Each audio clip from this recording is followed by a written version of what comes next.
I'm gonna mute myself because my sister's in, and we're gonna talk for a bit. Okay. Hi, Nick's sister. I'm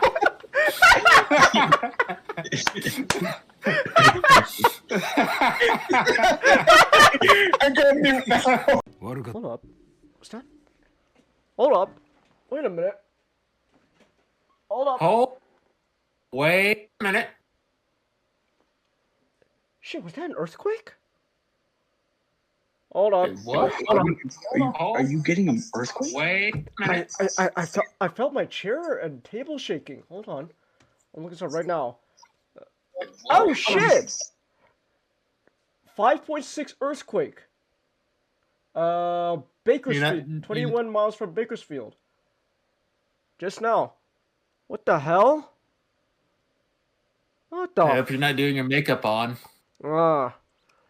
Yeah. Oh. Very few people like 3. Holy shit, what is it with these fucking popcorn boxes? What? Look what Chelsea posted. Well, it's just an alien. That's just a xenomorph head. I'm honestly not surprised. Yeah. Yeah, I'm not surprised. Have you seen what a xenomorph looks like? Like, yeah, it makes sense. All right, then.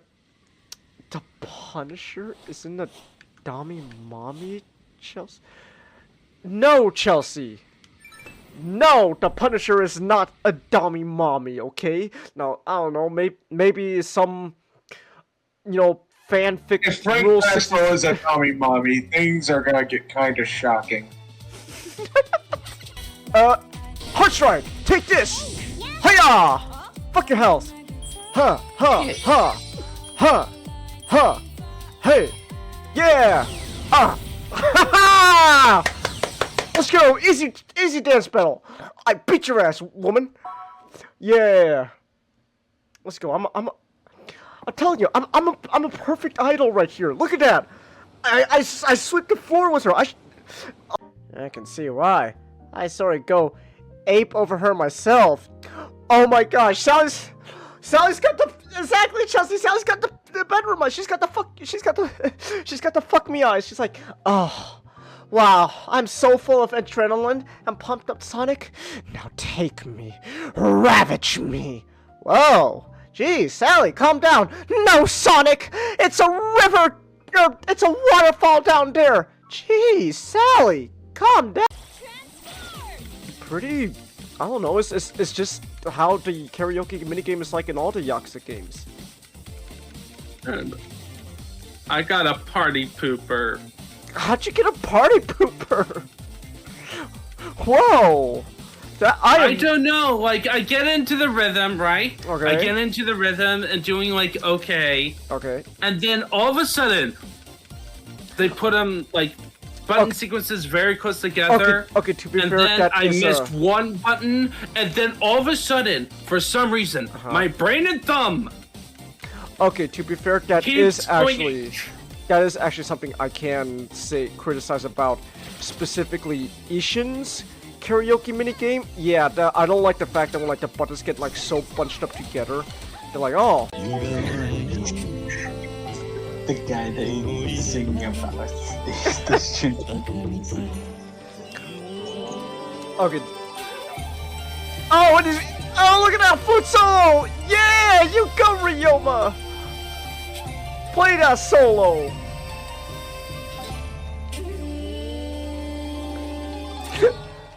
That guy in front is crying. I was like, oh, you're so good.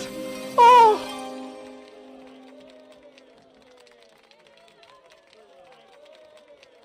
That was beautiful. I'm a sufficient singer. You know what? Good enough.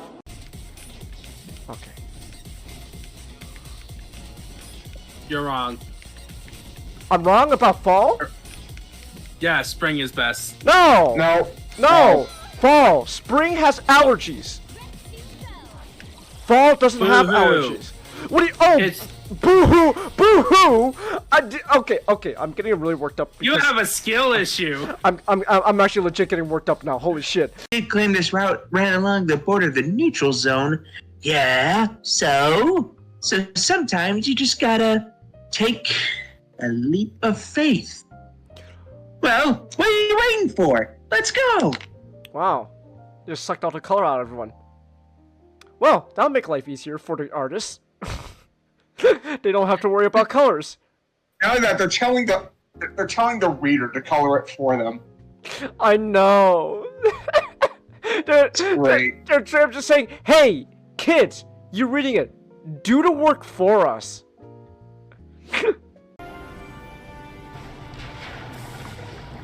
Follow the light. Our destiny lies in the light beyond. No, I'm just thinking, use a little. I just thought of just a little fun headcanon. What if like mask making is like Vakama's like comfort thing? Like when he's stressed, you know, to take his mind off of shit, he just makes a mask. Yeah. Wait, now now I just have the thought of just Taraka Vakama when the Toamata arrive. There's just a stockpile of masks growing. It's like, Taraka. Finally. Taraka, what you doing? I'm making a mask. Why? 'Cause you stress me out, ho! I'm sorry, I shouldn't have yelled at you.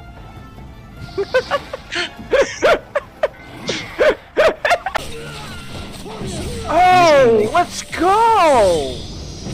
Oh, holy shit, my pupils are missing entirely. I got so excited. Oh, no. Okay. This is so weird. My eyes have literally just disappeared. Whoa. Off to a great start already. He notices. Tells me to quit that shit. It's a bad rep for the family. Feel guilt. Spaghetti ravioli pouring out my pockets. I always was the weakest link in my family. Tell him the reason I fuck horses is because I can never fuck ponies from MLP. Tell him to get the fuck out of his office. Depressed. What? Hopeless. Huh. Nice, okay. Oh gosh, the steam. The steam is, Alright, body clash! Oh! Okay. I see what's going on. A little homo, are we? Alright, come on. Tonight is almost yesterday, Sal. And there are many more tomorrows ahead. What is this tonal shift? What is, like, it got all serious, and you got like a very like kind of heartfelt ending right there, and then like just a couple issues ago, Sonic's making all these puns and stuff. We had a King Kong part. What is going on? Oh my gosh, what is this tonal shift? The old lady just fucking died. What the hell? Okay. Risa seems to be deep in thought of reading the fan letter. She's worried about me. Officially, I'm taking a break due to illness, so...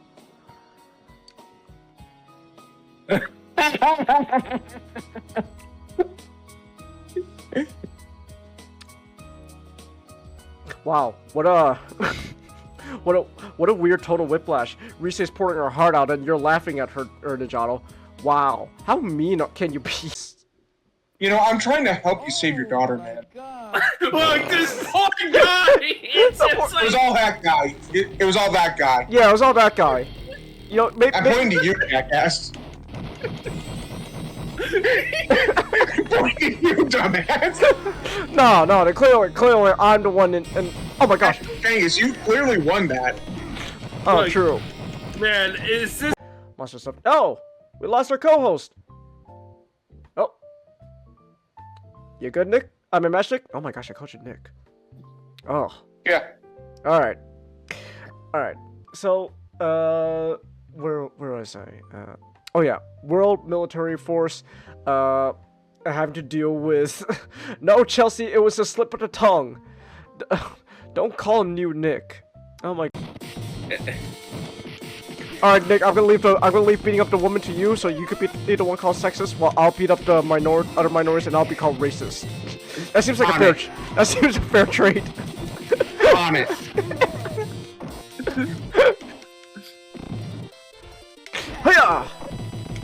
I don't know, unless you can't.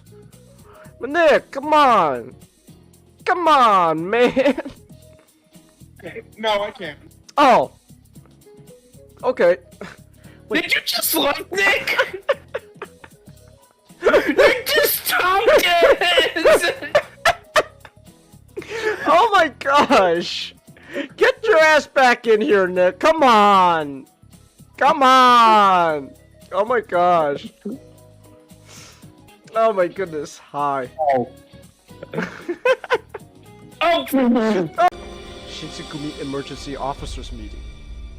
Kuze! Oh wait, that was Aizawa! I think that was Aizawa. Wait, I don't know who you are. Yeah, Who yeah, it's the hell- Aizawa. Who's glasses guy? I don't know who you are. Kazumaki! Oh wow! I'm sorry. I'm just seeing all these faces. Like, hey! I know you Yes. guys. I know you guys! Some of you were dicks! So Awano. Yes, Starscream, we get it, you're sad. I'm sad, Megatron. Oh my gosh, yes, we get it. None of you can understand the pain I go through. I don't care. I don't care. Oh my goodness. Alright. Anyways, hello. Can you hear us, everyone? How are we? Chelsea, I see you in the chat. How do we sound? Do we sound okay? We coming across good? You hear us? Okay then. Alright, let's get this party rolling then. Now, just a quick reminder that you can support me through Stream Elements. It is completely optional, but your support allows me to keep making content such as buying new games, art streams, and more. And then now, party, P-A-R-T-Y. Alright, here we go. Alright, hello! Hello, everyone! Hello! Oh my gosh, it's just the three of us. We can make it if we try. No, it doesn't have to. Doesn't sound. Sorry, it doesn't sound the same. It has to just be the two of us. It can't be the three of us. Just doesn't sound right. In the end, I realized. You were Sorry. just like me. Something. I haven't Trying to played. make history. I haven't played Metal Gear Rising yet. All right. Also, I'm looking. Also, I'm on the TFW 2005 site. They got those trading cards, which has all the artwork of Autobots from Transformers 1. So I did this. So I'm looking at that right now. These are pretty cool. They're pretty neat. I won't lie. They're pretty neat. I think so, at least. Also, there's one for Chromia, and so. Now again, I'm just thinking, dang, Ironhide, like, guy, like imagine, like, guys, you're not gonna believe who Chromia's with. This guy named Ironhide. Okay, what's the deal? He used to be a miner. No, yeah, bro. How did he pull miner? How did he pull someone like that? I don't know. That's crazy. Actually, what if? Hear me out. What if Chromia and Ironhide were in a secret relationship even before Transformers 1? Ooh, scandalous! I know. Oh. So, I just find that interesting. Also, Chromia doesn't look anything like Chromia. I'm just gonna say that. No. She does not look anything like Chromia. I kind of got the feeling like it was supposed to be like some other robot, but then they just decided to slap on, you know, the name Chromia and then call it a day. It's like, okay, here's our Chromia. All right then. Look, you can easily explain that. Her T-cog changed. She already had it. No, she had a T-cog in the by. No, but it gets damaged during the war. Like. Oh, okay. I guess. I suppose. Because we've seen in the film that switching out T-Cogs does have radical transformations. Yeah, yeah. So yeah, you got a point there. I get it, but I just find it interesting. Also, out of all the trading cards, I don't see anything for when Sunstreaker or Prowl, Greenlight, or Brawn or Hound look like after their T-Cogs. Ironhide, Sideswipe, RC, and Jazz get all the love. Which, look, Jazz needs all the love you can get, man. It's Jazz. Can we talk about how real quick how Jazz was like one of the most important side characters in the entire movie? Yes. Honestly, I love that. More Jazz representation is needed. I love my boy Jazz. So yeah. Anyways, if only the box office can reflect that. Ooh, but we'll get to that. We'll get to that. We'll get to that. I have thoughts. I have thoughts on the state of the box office with Transformers 1. I have thoughts, but we'll get to that. We'll get to that. There's a lot of stuff.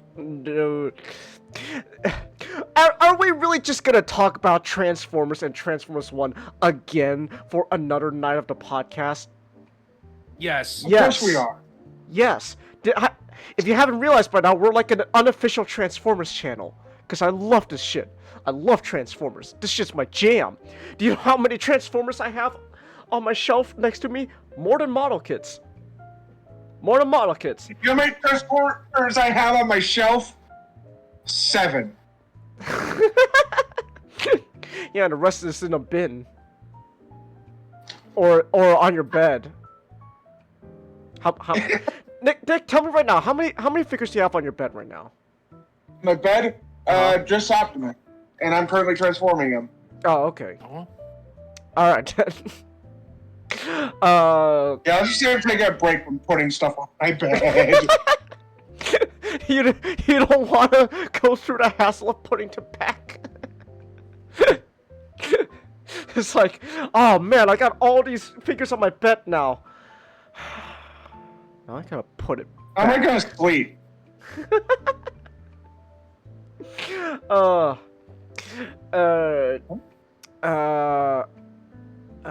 What I was gonna say,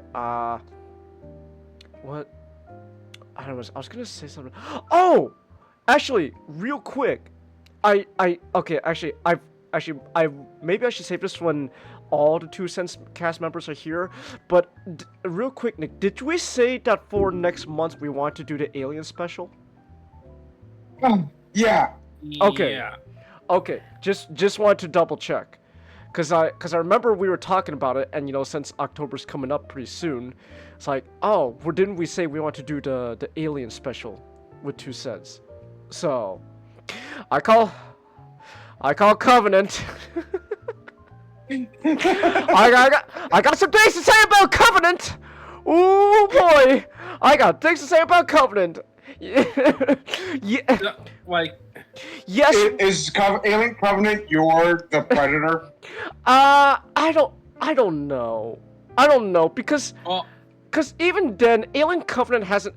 Okay, Nick, the one I think, like, to my recollection, there's probably more, but like the one movie I can recall at the top of my head that has made me as mad as you watching The Predator was Black Widow.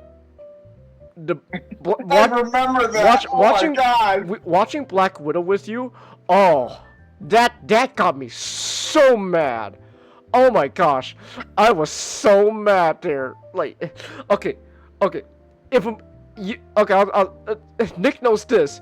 If I go into screenwriter Chingus mode, then you fucked up as a movie.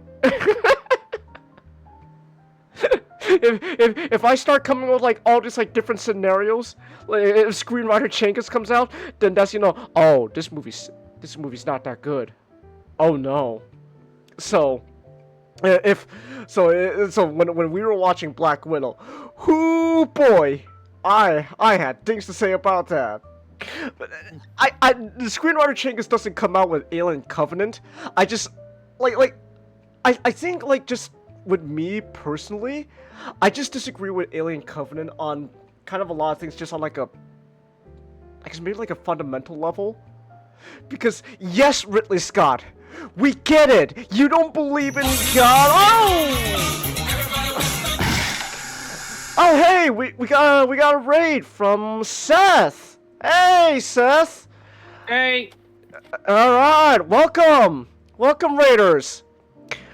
How you wearing shoes inside? Are you dumb? Look all the dirt you dragged in. Oh, hey, we got a new follower. Elias McFarlane, or dare I say Rogan? Oh, what was that? Well, you said Seth. Well, I was like, Oh. Aurelius McFarlane, or dare I say Rogan? Ooh, no. The Arbiter. Ah, there we go. To be fair, the Arbiter is a cool character. He's pretty cool in Halo. All right, hey, thank you for the follow, Avalon Apple. Welcome. All right, it's me, your favorite Time Lord. Oh gosh, no, not time travel! Please! Futurama has already made me mad at time travel! Please, no more! Watching Futurama with you, Nick, has made me realize how much I fucking hate time travel. Cause it's just such a pain in the ass to keep track of. Cause time travel is such a finicky ass thing you gotta get right, otherwise, man, I'm having a headache. It is. Like especially for a show like especially when Futurama gets time travel wrong. It's like, Futurama, come on. You've shown me you were better than this. Come on. So, I never said time travel was my favorite thing in the world, Chelsea. I said Transformers is my favorite thing in the world. Look, Futurama's convinced me that the best time travel stories always revolve around the logic of, oh, I'm getting a history lesson from my own grandfather. We're getting the hell out of here. Screw history. I fucking can't wait till when we make that Express episode where they go to Area 51. Wait, what's okay, so what was the premise of that? What's the premise of Area 51 and time travel? Turns out they were the Roswell aliens. That was the whole joke in Futurama. The crew was the Roswell aliens. Bender was the ship, and Zoidberg was the alien. Hold on. Ninjato, at some point we gotta sit you down and make you watch that episode. To be fair, it's a really fun episode. I know. I think I remember that one because isn't it tied to the overarching arc of how they stopped the alien invasion from happening in the future? Yeah, because Fry lacks the delta brainwaves. Nick, I will never forget the flu episode. I will never forget it because the episode overall in general, it's okay. It's okay at best. But what makes it for me is the ending, where you just went, wow, Yancey truly is Fry's son.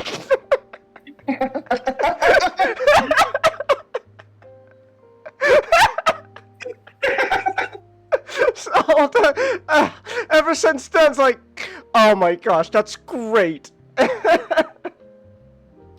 But anyways, to be fair, Doctor Who does time travel a lot better than most time travel shows. I've never seen Doctor Who. I don't, so I'm not gonna pretend to like. Oh gosh, Seth, you're right. So, I've never seen Doctor Who. I've heard like good stuff about it. I've heard, like the recent shows, they're not so hot. I know people don't like the recent stuff just because of, certain takes, certain choices made, Yeah, I have marginally more experience, and I have heard people talk about Doctor Who. I'm not sure about the time travel aspect, but I definitely know there are other stuff in terms of consistency if you are very much into that camp, you will get season you will one. get an aneurysm. Like the biggest joke is inconsistency how the sonic screwdriver can unlock sci-fi doors, like the most Okay. advanced technology doors, but they can't do a wooden door. Okay. Like Seasons 1 through 8 are worth watching, but I can stop after that. It's all downhill after Capaldi left. Oh, okay. Wait, okay, this is how much I know about Doctor Who. Didn't, like, for one of the recent seasons, they brought back, like, one of the previous Doctors? yes. They keep bringing David Tennant back. So, like, it's like, oh my gosh, David Tennant's back! Whoa! So, that's all I know, and like, I know, yeah. Oh, there was also, I remember the big hoopla of the what's her name? What was the actress name who was like, with I don't know, one of the Doctors. Foster? Fuck, what's her name? Yeah, what was her What are you name? talking about? Jodie Foster? Was that, Jodie Foster? was she? Jodie Foster. Was she? Not Jodie Foster. Jodie. No, the female. Jodie something. The female Yeah, Doctor. that's Jodie what I'm Whittaker? saying. Her name is Jodie. I know that. Who's And Jodie? Is it also- Jodie? Yeah, Jodie Whittaker. Jodie Whittaker. I know there was big hoopla about her. And Ooh. who just entered here? I know Oh, Matchstick. Matchstick. Hey. Eh. Hey. We're talking about time travel, and then that just kind of resulted in Doctor Who talk real quick. So, so yeah. All I know. I've seen like Uh, I wouldn't be able to do anything with the Doctor Who conversation. well, I was just saying I don't know much about it. All I know is that, like the recent stuff, people didn't like, cause like was it Jodie Whittaker was the Doctor, and then people like made a big hoopla about that, cause woman. I'd say it's more like the stuff, like the story decisions they made around it. Oh, okay. Yeah. Because the BBC wanted diversity. Well, like, okay, like there's gonna obviously be a push for diversity. That's just like inevitable in nowadays. Like, it's just inevitable. It really Doesn't just, mean it's always good. yeah, like it. I'm just gonna say, like pushing diversity is just gonna be a big thing nowadays. That's just inevitable. It's just how what you do with that. No, it isn't. Right? Well, it's like, what you do with that, right? Like don't. Yeah, I would say in the mainstream it is, but the mainstream's gonna collapse within a few years, so they don't matter. All right. I know. I think what it's gonna be is gonna be at worst, consolidated more. Oh, okay, you guys. Hello? Oh, I can hear you. Can you hear me? Okay, yeah, I can hear you guys. Isn't diversity good, Chelsea? Oh, look, so now let's see now we're getting to not that in- kind of conversation. It's how you use it. Okay, so now we're getting to that conversation. Look, there's a whole ass debate on that. We can actually delve into a bit of it because of Mortal Kombat. Oh no, it plays in the Mortal Kombat 1. No. Okay. Somewhat. Okay, because NetherRealm has is one of the egregious company, but they're also kind of weird about it. It's kind of hilarious. Okay. Well, okay. So real quick, right? On paper, diversity, like pushing for diversity, inclusivity, on paper, it's not necessarily a bad thing. Like, is it wrong? Like, in my opinion, I don't think there's necessarily wrong with wanting to feel represented or included in like a piece of media, right?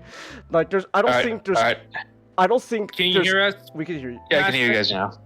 Okay. All right. I don't think there's inherently nothing wrong with a kind of feeling represented or included, right? I think it's just when you're pushing When you take it to the extreme. Yeah, it's when you push it. That's one problem. It's when you push it to the extreme, and then that just kind of becomes essentially like your only like reason for existing. Then you're gonna have some big hoopla around you, because like okay, It's Cause like what? It's gonna get Like it's if diversity just envelops your story, it's when you're doing diversity just for the sake probably of not very diverse. good. Is when you do it just for the sake of being diverse Just for like like brown. you don't want to end up like Concord. Well, Concord had a lot of other issues going on there besides that. Yeah, but one of the big ones is that it looked like a modern marketing department vomited on it. Well, yeah, but to be fair, but again, yeah, Concord had a whole It had other lot of issues, but this is a big one. I don't know if it was a big one, but it definitely didn't help. It like the marketing trying to push that stuff definitely did not help Concord's. Or okay, excuse me. Well, yeah, it also doesn't help with like Dustborn or Suicide Squad Killed Justice League. That one involves a government. Yeah, Dustborn's kind of its own rabbit hole. Again, diversity isn't in there. A lot of these people that push diversity are also just really shit at their jobs, and fall back also fall back on diversity even more. Because I actually believe a lot of these people are ideologues, and a lot of the more senior people. It's when you make diversity inclusivity like the crutch of your character, or your piece of media, etc. When you're just doing it just for the sake of, ooh, look at that, we got a black guy, wow, like what? It also can be very cringe at times. Like I liked Endgame for the most part. I thought it's not the greatest thing in the world, but I thought it was fun. And then you had that moment where it was showing all the female characters. I thought that one part, and I was like, yeah, that's a bit forced. It's a bit cringe. That was a bit, that was a bit like, okay, we get it, we get what you're doing.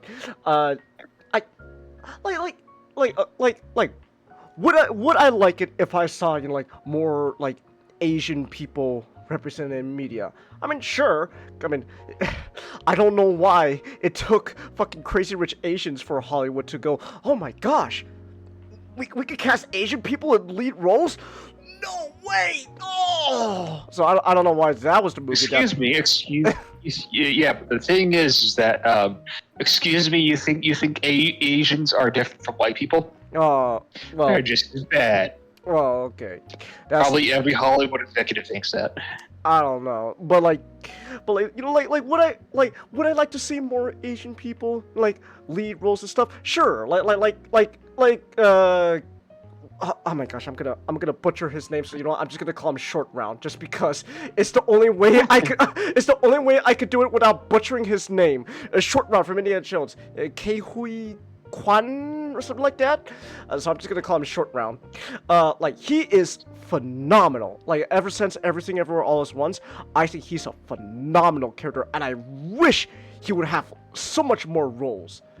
But would I like to see people like him more in media? Of course. But at the same time, it's not just because because of Asian. That's just like a bonus, right? I want to see more of Short Round because he's just a damn good actor. Holy shit. Wow. He's a really good actor. Oh my gosh. Would I be interested in doing a crossover sometime, Seth? Be cool to game with you. I mean, it's an interesting idea. I would have to obviously check scheduling and stuff, and but yeah, I mean I wouldn't be opposed to the idea. Just we just gotta schedule. It's scheduling stuff, and to be fair, I also don't really know. So yeah, to be fair, I'm also not good at games. Nick can attest to this. I'm not good at video games. He's a defective Asian. I'm terrible at video games, so. Listen. Have you ever tried StarCraft? He's not good at video games or math. Especially math. Have you ever actually tried StarCraft? StarCraft? No, I don't even know what that game is. Then you won't know until you actually play StarCraft. Oh, You see, once we get him on StarCraft, you know that Korean brain is going to go in overdrive, and he's going to be in like esports after just a year later. Oh, okay. No, I'm not. I'm never getting to fucking esports. That will never happen. I'm not good at being in the competitive round in the area. If I would, I would be like top leaderboard of Armored Core PvP right now. So, all right. But as I was saying though, like since we're having this conversation, and since I guess it's gonna tie in a bit to Ninjao's topic, like on paper, no, there's nothing wrong with wanting to have a push for some more diversity and inclusivity. It's just, you know, when that's all you have going on for you, you just can't be an insane fanatic about it. Like when that's all you've got going on, then that's when it kind of becomes an issue. Like if I just saw a character who's obviously, you know, there just to push the idea that, oh my gosh, hi, I'm the diversity hire. It's like, well, see, that's not very interesting, is it?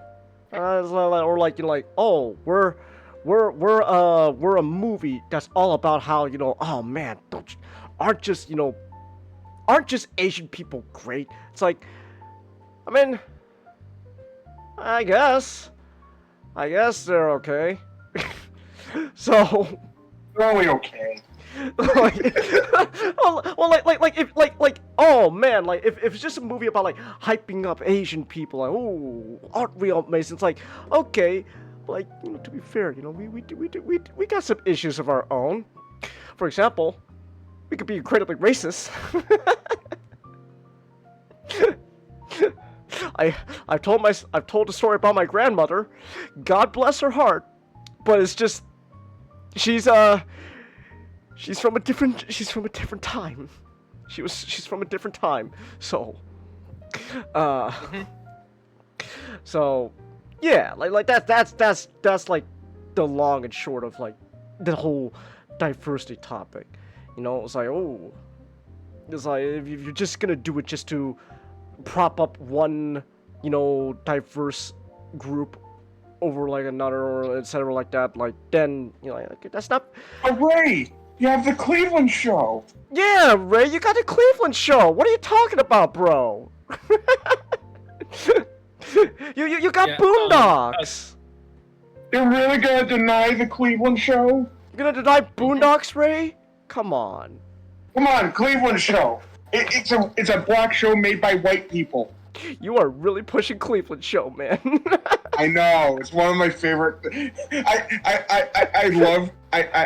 kind of unironically really like the Cleveland show, but I also like to use it as like a fucking like meme, like ironically. You have. That said, Cleveland Jr. is fucking amazing. You have. And Family Guy is wasting him. Wait, Chelsea, you have Roots and Reading Rainbow. I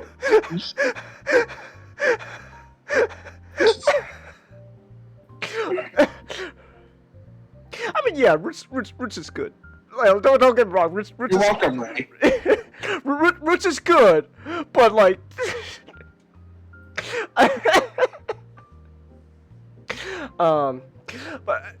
but anyways, I guess to help get the show ball rolling the ball, though, how does tell us, Najado, how does this whole diversity stuff play into the latest DLC of Mortal Kombat 1, Chaos Reigns? Well, there's two obvious ones. Okay. Sector and Syra got gender swapped, so. Oh no, the gender swap! No, the horror! No.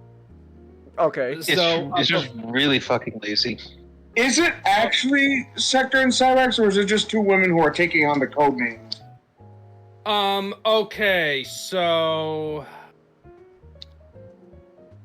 I only did the story. I only watched the story mode cutscenes, mainly because, I would have bought it and played it on my PC. One problem. Compression of files. Oh, called it. Oh my gosh. It's probably like 200 at this point about the amount of files. Hold on. Let's I'm looking this up real quick. How much is just the base game of Mortal Kombat? Like how much is gonna take? 140 gigabyte storage! Oh no! Yeah. No! It was over 100 last time I played. It was like it was 95 when I first played it. It went over 100 when the combat packs started coming in. Oh my gosh. And yeah, so okay, so you got to deal with that. Yeah, as much as I like Mortal Kombat 1, my review last year, I liked it. I really enjoyed it. This is the first Mortal Kombat I actually bought and played and really enjoyed it. But because of the compression issue of the files issues, I can't play it unless I buy it again on the Xbox Series S I have. And so I watched the cutscenes with a friend, and so I have not looked deep into it. Me and my friend, we watched it, and we're in the minority of liking it. Okay. So on the Sector and Cyrex thing, so I am theorizing that laziness is involved, but not what you think. Okay. They decided to make Sector have a romantic affection to Sub-Zero. Huh. But they didn't want to have a gay relationship. I'm pretty sure.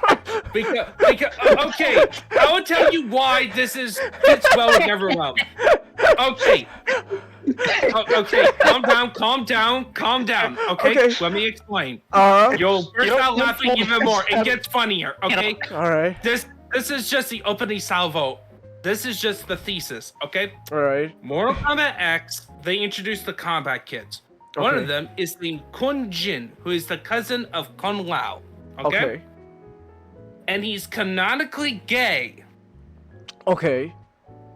Okay? And they treat it respectfully. Okay.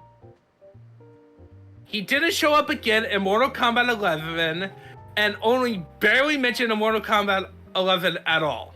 Huh. And he is never mentioned again. So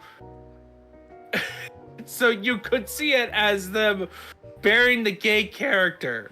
And then in Mortal Kombat 1, they kind of fully embraced Melania and Tanya being in a relationship, okay? Okay. So they have the lesbian relationship going on. Oh. But so my only theory is that this is NetherRealm's weird. Like NetherRealm does do all this diversity stuff in their games, and like, come on, in Mortal Kombat 11 they had Shao Kahn said make the Outworld great again. Okay, like, okay. They're not a bastion of conservative values. Quite subtle there. Like, they don't even need... People accuse Mortal Kombat 1 of being Sweet Baby Inc. It is not the case. They themselves they're just do it. They're just naturally like that. Yeah, they're naturally, like, being left-leaning and cringy at times. Okay? They're naturally cringe. Well,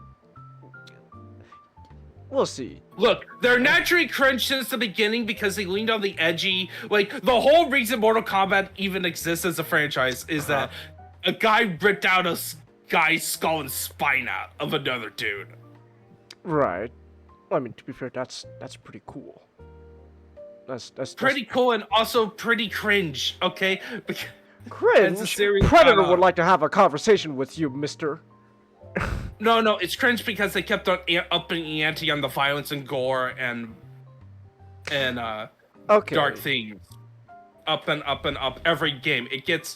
it has gotten to the point where, and also the reason why they have like these realistic graphics is that you can see the blood and guts Right. realistically, even though Oh, thanks for the Lord they have come Cess. to a point. Thank you. So anyway, so I think they purposely made Sector into a woman just so that it can be easier to sell a romantic part of the character with Bihan to add a bit of emotional connection to the story. But then this is where the true lazy part is. They did. My theory: they didn't want to make another character model that's a male.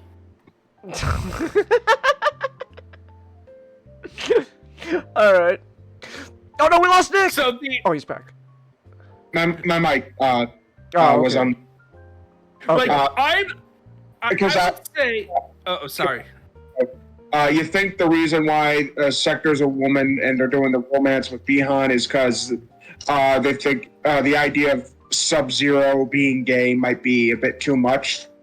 No, well, Sub-Zero, Noob Saibot, no. I think if they just... Because, Sub-Zero and Scorpion are like the two faces of Mortal Kombat. Yeah, I think it's something like that. It's, it could be Sub-Zero, it could be Sector, or it could be as like, okay, we're kind of too far. We already fulfilled our gay quota. We already got the BlackRock money. It's so. like, it's like if they made, like, I don't know, Superman gay or something. Like, that'd be like, it's like making, like, one of, like, the cornerstone flagship characters, something might be a bit too much of a change. Right, too much of a change, and okay. Even though it would be in like intro fight dialogue, it would probably cause much of a controversy. So, but the reason they made Cyrex gay, a woman, is because they made Sector into a woman, and they were lazy on not making a male character model. Wow. That is my theory of why Cyrex, because on the merit of the product itself, okay, Sector does sell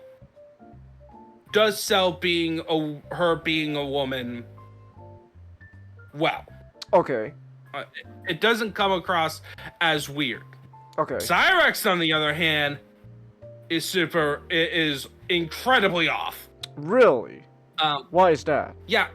Okay, so the basic plot is that at a cliffhanger cutscene at the post-credit scene of Mortal Kombat 1, there we meet a time god version of one of the characters named Havoc who worships chaos. Okay. Okay. All right. And it's the whole plot is him. He kidnaps Geras, who is this being man I was saying, sands of time literally, and who's the assistant Liu Kang, and he kidnaps him to basically take away his everything about him, his time crystals, to basically combine them that Liu Kang's timeline, which is the universe we are in Mortal Kombat 1, with his own timeline and making anarchy. Okay. Like, that's how he's been conquering with other realms. So Liu Kang sends over a team consists of Scorpion, Cyrex, Sector, and Sector into this timeline. And the reason they're all together, because if you know your Mortal Kombat lore, Sector and Cyrex originally are meant to fight against Kuai Liang, who's the current Scorpion. And also, if you know Mortal Kombat 1, the Wen Kuei split. So the story begins with the Wen Kuei invading the wedding of Kuai Liang and Harumi, which has its own can of worms. Okay. If you know your Mortal Kombat lore. Yeah. Hanzo. Yeah. Hanzo's a kid in this timeline, and Harumi's now married to Wait, so you said that Sector is going for Sub-Zero. Yeah. Bihan? Yes, right? Bihan? Yes, the asshole. Good to know that in every universe, Bihan is an asshole. Like, though you, okay, so they did emphasize him being an asshole. Apparently in like his first incarnation with like the N64 game, that terrible, he has some honor. Oh yeah, pre-reboot timeline, definitely Bihan wasn't terrible. Yeah, but so what happens? I think his best storyline is the stuff with Serena. Yeah. So right. Why throw that out? Well, because so what happened is in the story, the brotherly coming to the wedding event did not go so well for Cyber Lin Kuei members because Sector is Cyrus's mentor in this timeline and gifted her a suit of armor. So instead of being fully cyberized, they are hinting that they're gonna bring the whole Cyber Lin Kuei, the cyborgs thing. But right now, it's just body armor, special suits. Okay. And Cyrax is basically not being told the whole truth about Kuai Liang's betrayal of the Lin Kuei, that Bihan was working with the bad guys. Oh my gosh. Essentially. Bihan's a bad guy? No. Yeah, you saw how he became a bad guy in the first game. So in Mortal Kombat 1. All right. Last year's game. All right. Okay. And she basically finds out at the wedding from Kuai Liang and Bihan just said they were terrible liars, and Bihan is it's the whole bit with Jiminy Cricket and from Puss in Boots. Oh, okay. The irredeemable monster! And he literally goes, what took you so long, idiot? Pretty much. And unfortunately for Bihan and Sector, they end up getting defeated and cuffed and being brought to Melina, Liu Kang, to be executed for their part of rebelling against Liu Kang, causing the whole shenanigans in the first story. Oh, alright. That's when Titan Havoc shows up, kidnaps Geras. Bihan then chases after Titan Havoc. Okay. He ends up getting captured and gets turned full of chaos energy, gets turned into Noob Saibot. Oh, okay. So we do get Noob in this timeline. Yep, we do get a Noob Saibot, and thanks to Havoc, corrupted Bihan into a worshiper of Havoc, but thanks to the efforts of Sector, Cyrax, and denizens who were previous victims of Havoc, including an alternate version of Rain, of Jonathan Cage from World War II. Alright. Which is glorious. Empress Tanya, who is the most competent Tanya in this timeline so far. An alternate version of her. I hope World War II Johnny has has some mid-Atlantic accent. All right. I can't do it. No, it's Johnny Cage. Nah. Okay. You sound so disappointed. This is like, no, it's just your normal Johnny Cage. It's like, oh, no, I don't want to. I don't want to play this anymore. There is Emperor Rain, who is Tanya's husband from a different timeline. He ends up getting killed in the story mode. Heroic sacrifice moment. Alright. All that fun. So, given the scale of the ending of Mortal Kombat 1, and the emphasis and the hint that Titan Havoc was going to be a bad guy and cause another problem in the multiverse, this story is incredibly small scale. Okay. Good or bad? It's a good thing. There is a lot of problems with the stories, especially at the beginning. like the whole Bihan and Sector thing is like, wait, how were you two defeated? We were having a different fight. You got defeated instantly? What? Like there was a bunch of at the beginning, they had to rush to get to a certain point. Oh, okay. Like they clearly had an idea about how to do a thematic ending, a good ending, and a good second act. Like a fun second act. But they couldn't figure out how to do the first act, and the character that mostly got affected was Cyrax, because she is the first character you meet. So in the story mode, they try to make the story where she finds out that she was wrong, and her trying to redeem herself in front of Scorpion, who is letting his hatred towards what his brothers did, involving murdering their father, trying to take the Wen Kuei to the dark side,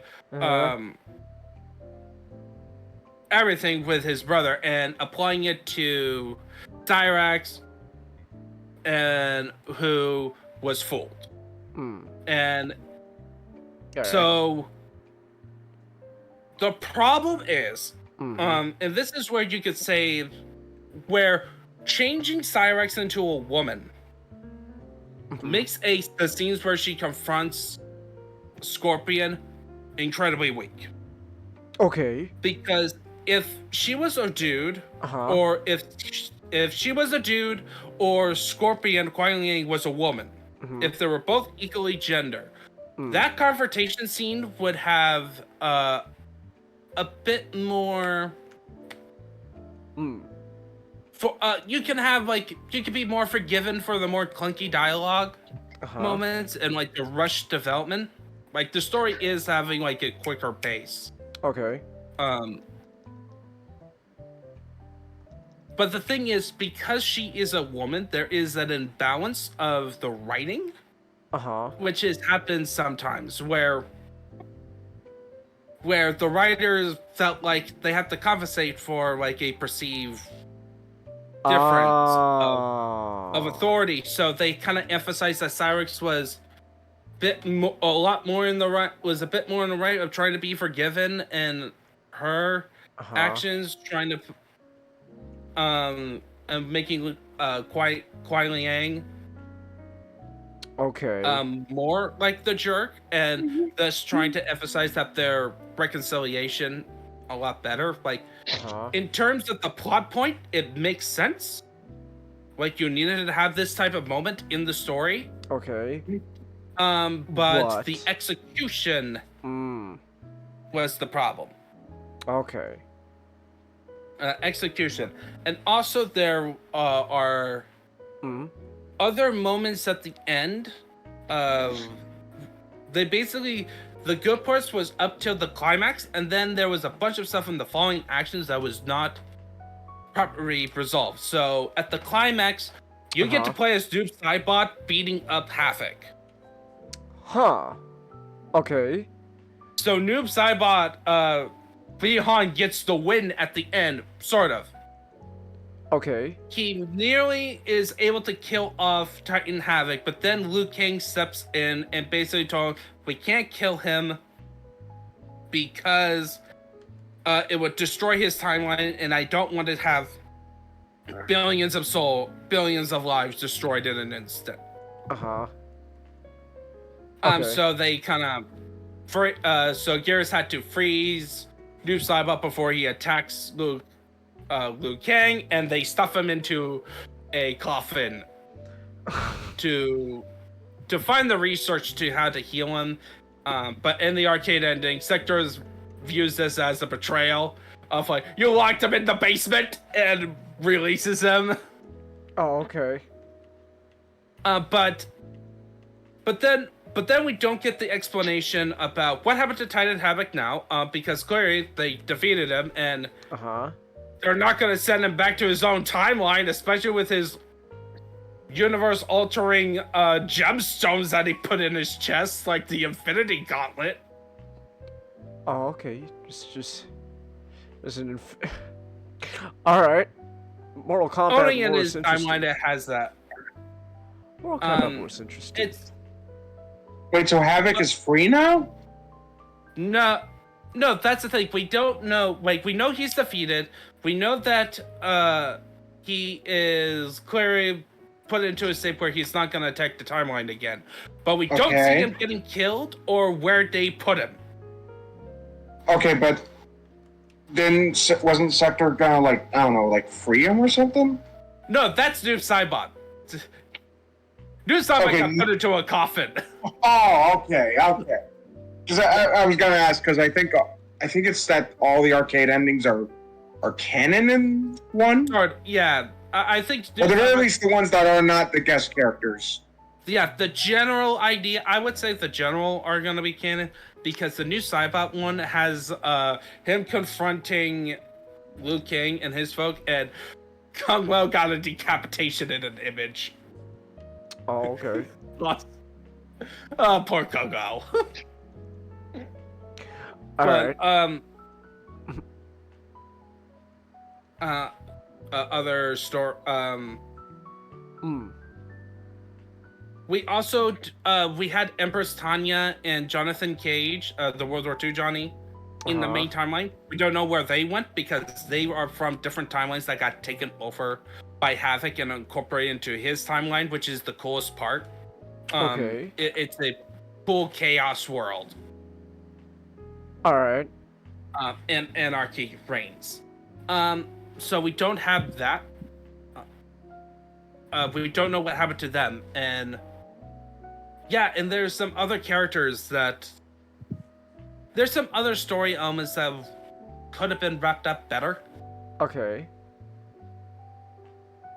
But the thing is, I am a lot more positive because at least it's not Mortal Kombat 11 Aftermath. What's the deal with Mortal Kombat 11 Aftermath? This is where you get the Twindale meme. The what meme? Twindale? Let's just... They character okay, hold on. Actually, can I? Yeah, use you. Okay, first I'm gonna get a picture of Tyndall. Oh, classic or Twindale? Twindale. Twindale. Well, we'll explain it. Just hold up. Hold on, I'm looking this character up. I'm getting a picture now, Chingus. Hold your phone. Okay. Chingus. All right. This Uh-huh. was a good picture. Well, here's a close-up. This is oh my! Let me post. Let me post in back. Thank you. This is Sindel. Oh. I don't like that. Whoa, Yeah. what's going on with her hair? Yeah. Can you tell me what alignment she is, Chingus? Well, she kind of has the colors of kind of an evil guy. So that's funny. Oh, okay. Because she's actually technically a good guy. Okay. Why she got like Decepticon? Why she look color like skin? this? Mm-hmm. Because she originally was mind controlled. Okay. But overall, she is a good guy. Okay. She looks like a Decepticon. And the reboot happened. Okay. Yeah. And the whole idea is that she looks evil, so she's got to actually be evil. Okay. Yeah. To go to deeper, so Sindel is the mother of Katana, of Katana, who is like the Chun-Li of, think the Chun-Li of Mortal Kombat. Okay. She's the chick with the fans, right? Yes. Okay. And the story is that in the OG timeline, like the Midway timeline, because there were the games under Midway, she was the queen of a realm that got taken over by Shao Kahn, the big bad, one of the big bads of the series, who killed her husband, forced her, basically mind controlled her and Katana. Okay. Katana was very young at the time. So basically, Katana grew up thinking that Shao Kahn was her father. Oh, alright. And then Sindel, her mother. But then Sindel committed no, wait, she wasn't mind controlled yet. She committed suicide after. Oh, okay. The honorable thing to do. Because she would rather die than be with than Shao Kahn. Oh. Yeah. Okay. Then the events. Damn. So, but she did it also to spite him to not take over Earth with the shenanigans. No, wait, no, not yet. That's in the reboot. Whatever.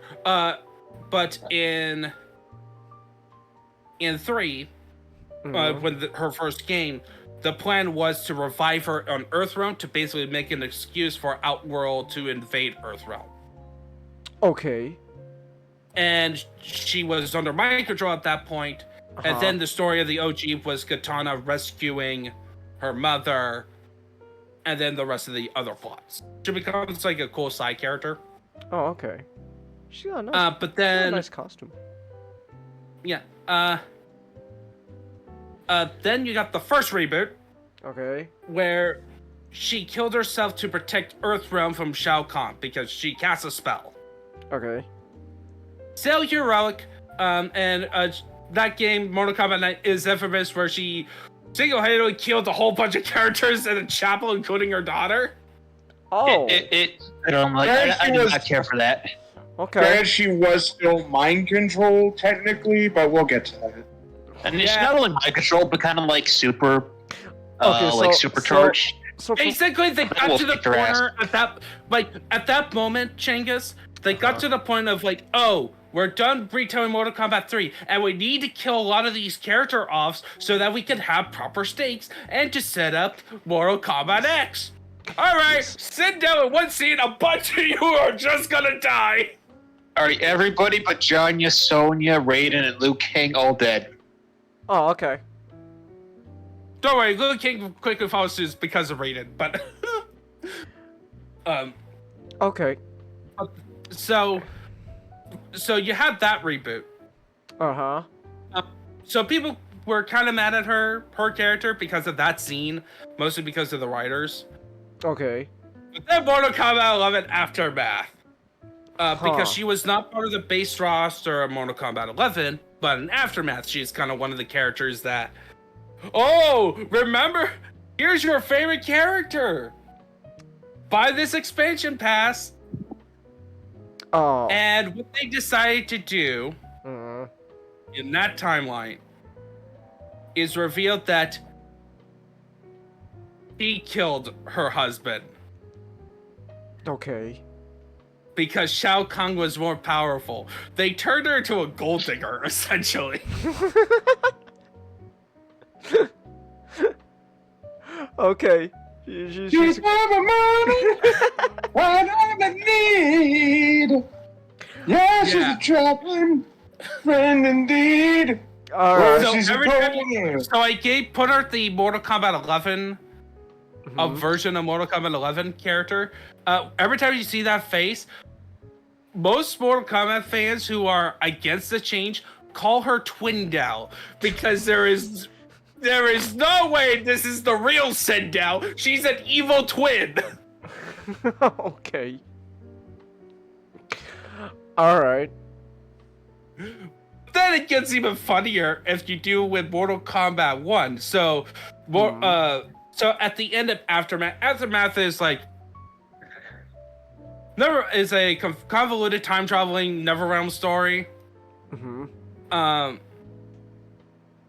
That basically ends with Liu Kang and Shang Tsung, like the two biggest rivalries. The biggest rivalry in Mortal Kombat. Fighting over the fate of how to reset the universe. Whether to be Liu Kang's vision. It's essentially the rivalry between Liu Kang and Shang Tsung is essentially Optimus and Megatron. Oh, okay. Alright. I'm surprised you didn't go for a I'm surprised you didn't go for a Bionicle comparison. Nick, what's the Bionicle comparison? Let's just say it's more difficult to do a Bionicle comparison since there's not really any harsh rivalries. Oh, okay. Okay then. You don't call you don't call when Makuta has a rivalry. You just- That's just a hater move. That's just a hater move. Okay. All right. So, it gets. So in that timeline, Liu Kang basically made Sindel good again. Okay, and Okay. also made Melina and Katana twin sisters, essentially. Okay. Essentially, what he And- did was essentially rewrite history to essentially make things better for the cast. At least potentially. Okay. Potentially better, a lot more better, but there was a moment in that story mode based to just go over briefly the plot in the first one is Liu Kang had to tell Sindel the whole truth about the previous timelines, including showing her what she was like in the previous timeline of Twin Dell and her face. Oh, Okay. her face was glorious. So. Okay. So is she evil now? No, she's a good guy, but she's dead now. Oh. Oh, okay. She's not part of Ermac. She died. Oh, okay. Which is why She's with her Melina, husband. Long story. Okay. Yeah, her husband is part of Ermac. Ermac is basically combined a whole bunch of souls into one being. All right. Yeah, so she and Ermac are just fighting the other thousands of souls over control of the body to make sure. Okay. Yeah. All right then. But like, just that convoluted explaining, this is a lot better than Aftermath because it doesn't really assassinate characters all too hard. There are lots of problems with it. Uh-huh. But it is enjoyable, and it doesn't ruin the ending of the main game, like Aftermath did. Okay. So it didn't like negate it or anything. But yeah. Okay then. But I'm not like, huge into Mortal Kombat. I'm not invested right now. Uh-huh.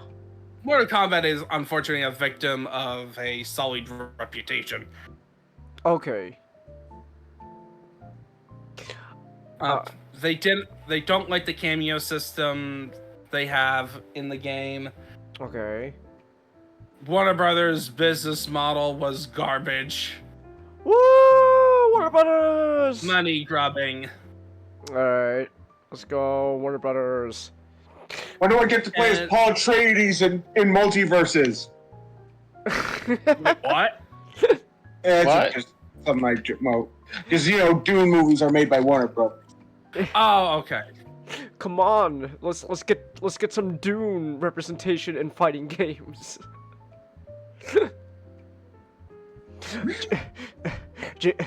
Jason, you got another sinner right there. He's claiming to be God. Kill Paul Atreides. You got it.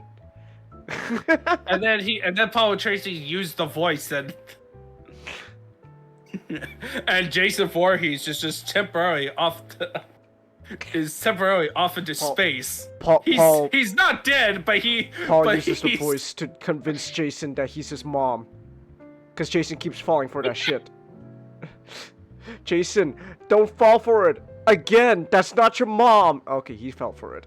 Damn. Yeah, but bad business practices and like compared to Street Fighter 6 and Tekken, it's very lacking. It didn't feel like a step forward for the franchise in terms of gameplay and content, like how a fighting game should be sold. Okay. Okay then. But yeah, I do think the hate for the story mode is a little bit too far. But then again, ruminate on the plot points of this story mode, I could find more flaws and probably hate it over time. But compared to other stuff, other bad stories I have experienced personally, it is not that awful. Okay. Okay then. But I still think it's funny that potentially the reason Sector and Cyrex are women is because they didn't want to do a gay romance. Oh. So they were just cowards. Okay. They couldn't commit to a gay romance. I see. Look, I'm just right now it's allegedly. I am not saying that they did it. Allegedly. But it's completely baseless. I have no proof or anything, but it would be funny if it is true. Allegedly. You know, I'm covering on my legal grounds, okay? I'm afraid. Just imagine if WB is like Nintendo in Power World. Nintendo is like, send in the lawyer ninjas. Allegedly. Sorry. Now that you say that, now Letterkenny stuck in my head. You know, you fucked an ostrich. Allegedly. Allegedly. Yeah, like. How do you fuck an ostrich? Allegedly. Allegedly. Yeah, like allegedly, Transformers is no longer a best-selling brand. Oh, now you hit me. Now you hit me too close at home. Damn. And gave you a segue. It did give me a segue, but it hit me a little too close at home. Damn. Alright, here's the part where we stop talking about Mortal Kombat, just talk about Transformers for the rest of the night. To our Transformers hour! More than just an hour, Transformers. Okay, so... Yeah, about that segue, right? So, yeah. Ooh, 26 million? Ooh. So here's the thing, right? So here's the thing, right? Okay. So, at the moment, Transformers 1, box office wide, not doing too hot. And to be fair, this is only its second week. This is only its second weekend. But that's still, you know. Now, to be fair, we still got like Sunday. Who knows? Maybe Sunday has a better outcome. But so far, right now, not doing too hot. Because the movie has a budget of at least $75 million. All right, and so far, right now, in total, worldwide, it has made about 46 million bucks. So it needs to come up with. So we need to scrape together like about 30 something more million dollars to at least make back its money. Now, of course, Transformers 1 still hasn't been released in some international box offices for some reason. I think like the UK is gonna get Transformers 1 next week for some reason. So there's that. I don't think so. The government might not let him out to. Oh my god. Oh. Go watch it. You have a license to watch a Transformers movie, bruv? Huh? You got a license for that, mate? Wait, you have a license to go to the cinema? You got a license for that, man? No. You got a license. You got a license for that porno, mate? Huh? You got a license to jerk off? Mm-hmm. I don't think so, mate. You're banning now. But so they're banning they're banning alcohol glasses with print on them. Wow. Okay. Not ones without not all alcohol glasses, just ones print on them. Okay. Thanks UK. Thank you. We love you. Aww. But so So yeah, so 46 million in total right now over 2 weeks. The weekend's not over, but still 2 weeks, and we've only made 46 million with a budget of like $75 million. Not doing too hot. We're not doing too hot, and it also doesn't help that another animated movie has just come out, The Wild Robot, which is something that I definitely need to see. I watched the trailer. I was like, okay, I gotta see this, and this movie has just made $35 million. It's a Wild Robot in its like 1-2 day in theaters has made as much as domestic opening, as much as how much Transformers 1 has domestically. Even more. So, clearly, you know, it can't just be a case of, you know, like, oh, like, you know, it's like an animated movie, right? You know, it's not gonna make much. Which, I mean, to be fair, probably, like animated movies just in general don't make as much as, you know, like, your live-action movies. But Wild Robot, which you heard is pretty good, Ray? I heard is pretty good too, and I've been wanting to. The trailer alone sold me on the Wild Robot, so generally makes me wonder.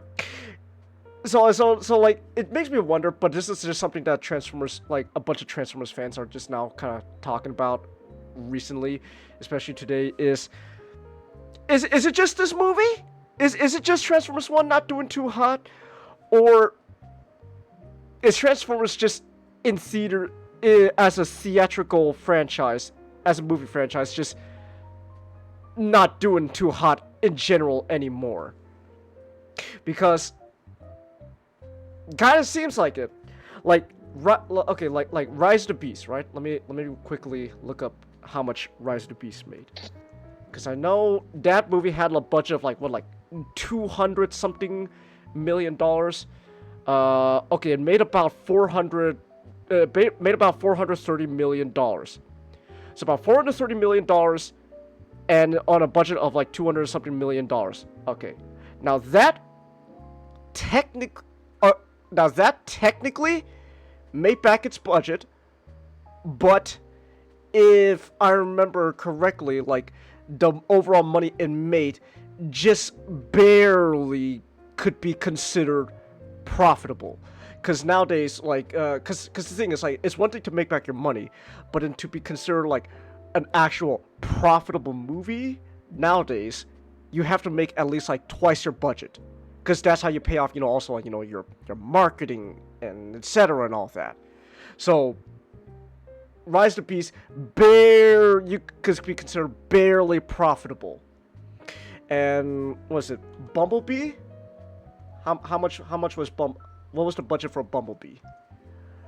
Bumblebee was like $135 million, and Bumblebee made what? 400 something million dollars. So it was considered profitable. But just in general, the trend of Transformers movies just has not been making as much money, and it really has not been the same since, I would say, Dark of the Moon, because I will not consider Age of Extinction. Age of Extinction, that's fucking China money. Okay, the reason why Age of Extinction was so profitable was fucking in all the China money. That's not really profitable. The one movie that was like super profitable was Dark of the Moon. Transformers Dark of the Moon was super profitable. It made like how much in the box office? It made $1.124 billion worldwide in total. It is the 5th highest grossing film in history at the time when it came out. So Dark of the Moon was super profitable. So now, to be fair, right, you can't just compare Transformers 1 to Dark of the Moon, because those are completely two different movies in nature. Those movies are two different beasts. But you can't help but notice, like, right, like, just in Transformers movies in general, they peaked at Dark of the Moon. Like, we had billions of dollars, and now, right now, it seems like we're just praying that it makes back its money. We're praying that Transformers 1 can just make back its money. That's what it seems like. So like, is it just Transformers 1? Or are just people just tired of Transformers movies in general? I don't know. I'm starting to believe I think it's probably a combination. That's what I was of, gonna say. It's probably a combination. Of just like Transformers movies being really hit or miss and really bad marketing. Yeah, I was gonna say that, cause the. Well, Oh no, go ahead. okay, so I will say a couple things. So, All right. I think the timing was off Yeah. for this film. Yeah. I think this should have been a summer film. Oh, I definitely. Like, either the summer or Christmas. Well, Like- but Christmas, then it would have to compete with Sonic like- 3. Or put it in like a holiday, like Thanksgiving Mm. or something. A holiday weekend to give it the best shot. Mm. But I will say, I think what the Transformers fans want, Mm-hmm. and what the general audiences want. I think one of the things the executives are gonna take from this, Mm-hmm. is that you need the human characters. Mm. Oh, that's in I, there. I could definitely see that. Because and unless this film does well Mhm. outside of theaters, Mm. right, it becomes like does okay in theaters, like it's gonna be sold at a loss for theaters, but in terms of the home releases, it's gonna explode. It's Right. There's the home release stuff. Yeah, so they may put that in terms of their metrics of whether their determination that this film is an actual success or Right. or a failure. And like Bumblebee bombed at the box office apparently. It did. That's true. So but they were pleased enough with that one to make Rise of the Beast set in that Right. general continuity and aesthetics. I know we talked about the producers being Yes, Lorenzo definitely doesn't help. That guy needs to just shut up. yeah. And yeah, I would just say that people are just sick and tired of Transformers. Mm. In fact, most of the films, there are a few exceptions. People are just sick and tired of franchises. Mm. Like, there are a few exceptions. Like Deadpool and Wolverine was top of this year. Like, they don't mind sequels. Like the Beetlejuice movie, Mm. is doing well, as Dune- far as I know. But- Earlier this year, Dune Part 2 was really crushing it. Right. But in terms of franchises, long-running franchises, and like Transformers, that's just been in the public eye of a new film every so often. Mm. I think we have come to the point where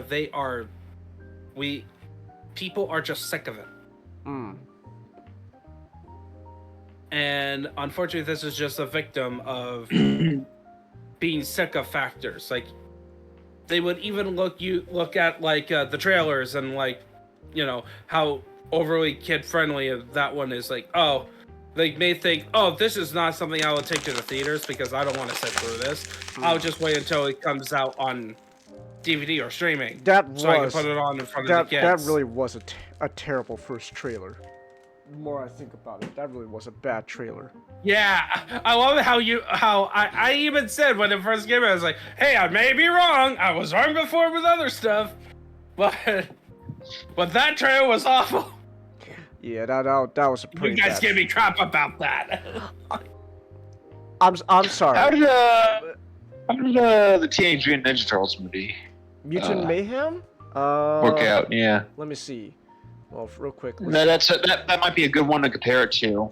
Another big franchise. YouTube Big Mayhem, franchise, animated sort of spin-off.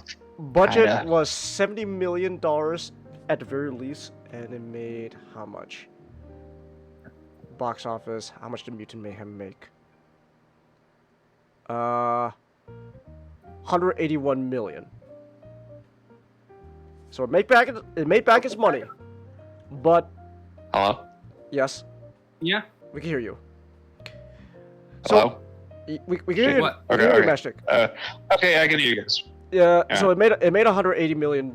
So it's considered barely profit. It's considered somewhat profitable. Like it's like made back Yeah. twice its budget, but we're not talking like real big numbers. So Yeah, and also if you make it back twice your budget, you also just barely made back your advertising money. right, So like that's just being considered profitable. Being considered profitable minimum is like making twice your budget, because that's how you pay off your advertisement money. Like it's profitable enough to pay off all the stuff, but like you don't earn anything extra. So like I don't know. Am I just a crazy guy who wishes for movies to do well in theaters? Maybe.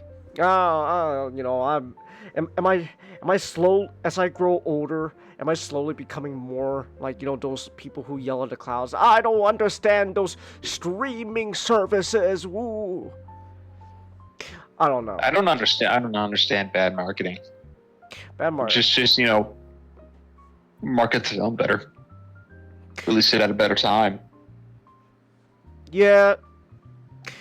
You can't really blame an audience on this. It's No. studio's fault. Like yeah. Like that's what I'm saying. Like there's it's not entirely the audience fault. Ooh, but it's just Mostly the mostly not it's the audience's fault. it's just the people behind the movie who are just not really helping it. Cause Lorenzo's like, all right, guys, this is not in the Transformers canon. oh the day, Confirmed.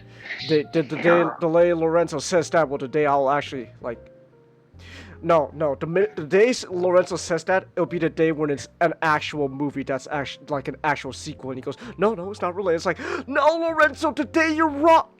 One day you say the opposite, again you're wrong. I hate you. Well, watch it. Transformers 2 comes out, and it's like, nope, not a sequel to Transformers 1. Oh my gosh, Lorenzo. Oh my goodness. It's as their name 2 in the title. Nope, Nope. Wow. doesn't count. Thanks, Lorenzo. Asshole. So yeah, I think it really just kind of is just like, yeah, just movie marketing, especially that first trailer didn't really do well. It does, it does get you thinking, like a first trailer is your first impression of the movie. Like your first impression, you got to make a strong impression with your first trailer. Otherwise, I don't know, you're gonna turn some people off until by the time they turn around, it's too late. The first trailer I ever saw for The Wild Robot was really cool, because there's no words spoken. It just gives you the overall vibe of the movie, and then you see what's going on. It's like, you know what? This looks really interesting. I want to see this. And I guess it's paid off, because just in its opening days, it's made more than the amount of money that Transformers 1 has made so far. So who knows? Maybe that also might be a good thing for Transformers 1. The studio heads will be looking at that and be like, okay, so there is a market out there for that kind of stuff. Maybe we just didn't do it right. Well, right, you can't just simply blame on it being anime. Okay, how Yeah, but again, we're talking about the How people much who did- run media know. company. These people are considered like single-digit IQs. okay, how much did I'm not gonna count Across because that's a sequel. In the first Spider-Verse movie, Into the Spider-Verse, how much did that make? Not a lot actually. I know that one.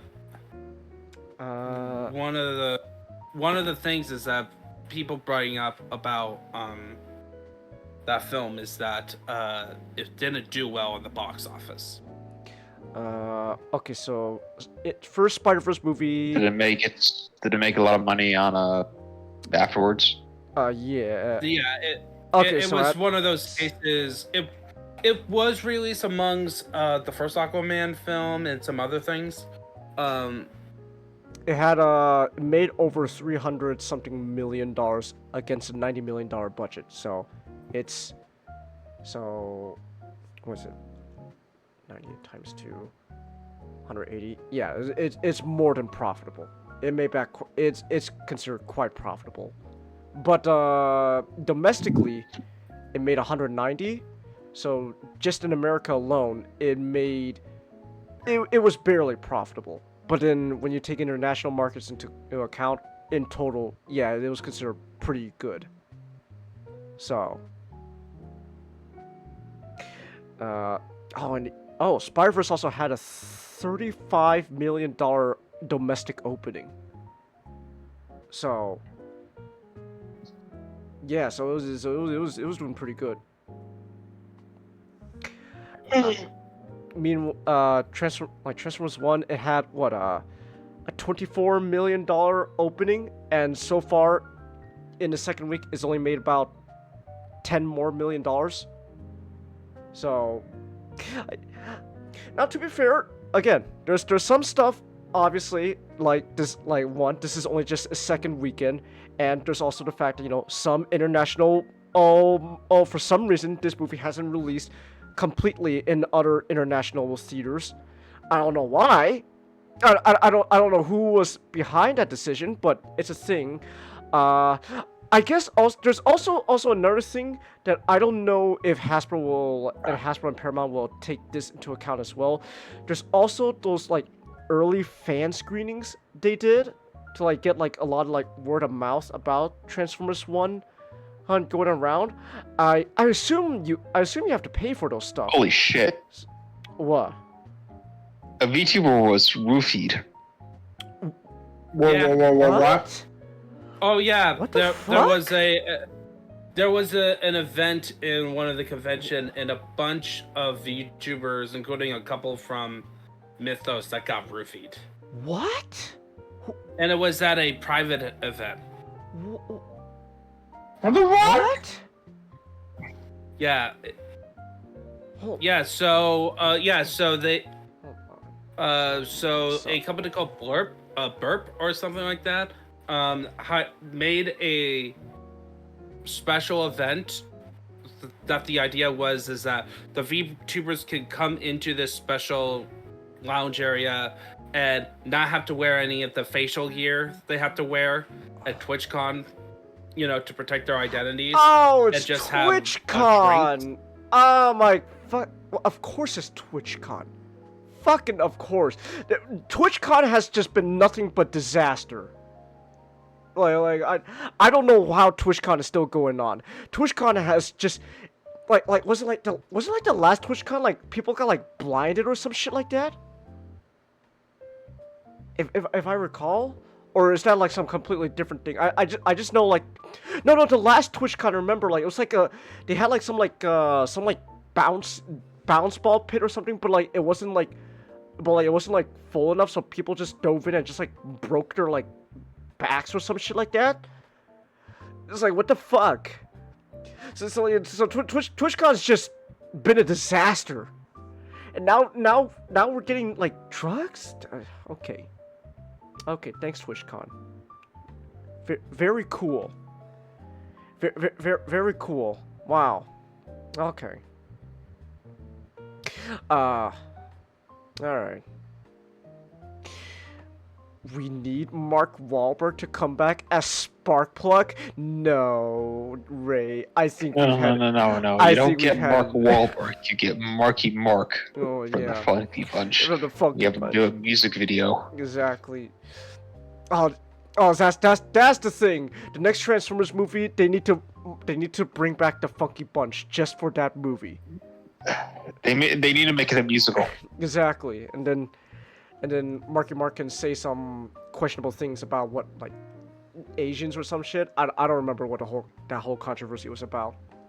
I think he was like as a kid, he was like a gang member or something like that.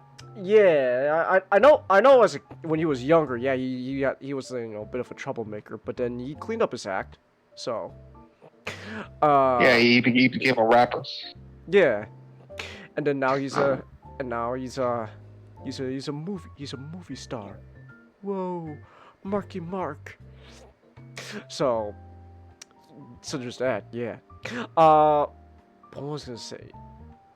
But yeah, overall though, like, there's a lot of stuff that, like, I don't think we're not really completely taking into account, and and also taking into account, but also not taking into account. And I just think, who knows? Maybe Transformers 1 is like this sleeper hit, right?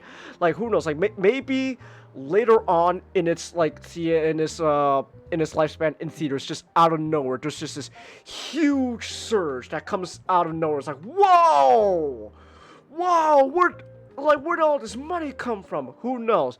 Again, there's a lot of theaters internationally that have not shown Transformers 1 yet. They're gonna, but they just haven't yet. And again, there's also the fan screenings that I'm pretty sure you have to pay money for those as well. So I don't know if they're gonna consider that as well into the profit of Transformers 1. But man, I don't know. Am I crazy for wanting a movie to do well in theaters, let alone a Transformers movie? Who knows? Maybe. I mean, the first Transformers movie ever, the original 1986 Transformers movies, that was considered a box office bomb. That was considered an absolute failure. Now, to be fair, maybe you shouldn't have killed Optimus Prime. Then, then maybe you would make some more money. Maybe you shouldn't have killed Optimus Prime. How about that? I will say this, that if this movie did not do well, enough to warrant a sequel, even though one is in development, like if they decide to cancel it or anything, it does not take it away the fact that this is a great film, and it will be remembered. And while sequels will be nice and have like a nice trilogy attached to this film, this was a good film on its own. A lot of Oscar-winning films do not do well at the box office. True. Like, yeah, but true, but never mind. Well, yeah, they're meant to be more of the acolytes for the movie. You're not Disney though, so that's a joke. Somewhat. Right. Somewhat. But you're not gonna take that away. No. Yeah, like at the end of the day, it's a really good movie. I'm just saying, I just wish it had, the money to also go along with a great, such a great, story. Cause like you could tell so much passion went behind this movie, like, just not just for like Transformers, but just making this a good animated movie. So a lot of passion went to make this just that, a really good animated movie. And it's just a shame that it can't have the money to, go along with such a great movie. So, but again, it could change. Who knows? Yeah, it could be a victim of its own, of the things that it was trying to do in the film. Like, it could be a case where the money that we see in theaters is the exact money that that fans are gonna pay for these films. Like, because this is a film that definitely feels like it does appeal to the hardcore fans while being made for general, but it is fan-centric. Yeah. So it could be that what needs to be done now is like, oh, if we're going to continue in this universe, we need to move the timeline a bit forward. We probably need to have the sequel take place on Earth so that we can have the human connection, so that we can have the mass market people. You know. Yeah. So, yes, there's that. But overall, you know, Transformers 1, it could be doing so much better. Maybe it will. Maybe it won't. Who knows? I will end it off by saying this though. If Transformers 1 is considered like a financial failure or something like that, doesn't even make back its money. Not only, you know, again, like you said, it doesn't take away the fact that this is a good movie. Just in general, not just a Transformers movie, just a good movie in general. But also just want to note that Transformers as a franchise, this isn't nothing new, right? I've said this back all the times when we talk about like Transformers, just in a broad perspective. Transformers is just this interesting franchise where it has its highs, it has its lows. It seems like at the moment, it feels like we're probably around that low point, right? Because so far looks like the movie not doing too hot, and what the show, well, that's kind of his own. We've talked a lot about the current show. That's his own whole lot of issues going on there. I'll say that. Ooh, but like, I mean, but hey, the toys are pretty good, so there's that. And you know, and you know, to be fair, right? We're also not considering the fact that about toy sales, right? If Transformers 1 doesn't do well in theaters, but it was enough to drive up toy sales really well, then hey, maybe Hasbro will consider that successful in that kind of way. So, who knows? But Transformers is just this interesting franchise where it has its highs, it has its lows. Feels like we're in the lows right now, and who knows how long this low point will last. But this series, this franchise has proven for decades now that it can pick itself back up on its feet. I don't know what it will take for it to get back up on its feet and reach, you know, the cultural high point that it had back in like the 2007 movie. Who knows what it'll take to get there? You know, we that's another discussion on its own. But it'll get there. The Transformers has proven that. It has gotten there before. Like, it's gotten there. So, yeah. Alright. Real quick, before we move on to our last topic tonight, which is just more Transformers, I need to use the restroom real quick. So, what we're gonna do is we're gonna take a little restroom break. Give me like 5-ish minutes, and then we'll be back to talk about, well, where Transformers started. So yeah, so I'm gonna take a little break, about like 5-ish minutes, and we'll be back. Now, just a quick reminder that you can support me through Stream Elements. It is completely optional, but your support allows me to keep making content such as buying new games, art streams, and more. And then now, the speed cloud, script. Oh! There you go. Oh! There we go. Oh my gosh, we finally made it! There he is! There he is. Olivia grunts again, but otherwise focuses on the show playing on her laptop. I look at the screen and need to look away as several men are gunned down bloodily by an old-fashioned hand crank repeating gun. Oh my god, is Inko fucking sensitive to violence? gosh, This what? guy's a pussy in this I timeline. know. Holy shit, Nick. We were talking about how he was spineless in the second ending. Oh my gosh, he's wow. Yeah, he's a fucking pussy here. Oh my goodness. Oh. Holly Lingerbean, half genie hero for hire, but you can call me Holly. Your mom was a genie? That's right. My dad was a stage magician, so I'm more magical than any other half genie by far. These don't work that way. It's true. She stole my nose and removed her own thumb while I watched. Oh, so the townspeople are just stupid. So she's out of a job because everyone's just stupid. Okay. Yes. Isn't that beautiful, Nick? No. Don't you like robot Albert Ew. Einstein? What? Oh. I always thought of that as teeth. That's not supposed to be teeth. I think those are based Yeah, like. but it looks like teeth I because you got the know. little bottom part. Yeah. So. Are you done? Okay, boss fight. What am I doing? Oh! Oh! Oh! You know there's a lot of Rule 34 with this woman. She's giant, and she's got, Yeah. Oh, you know there's a lot of art of this lady.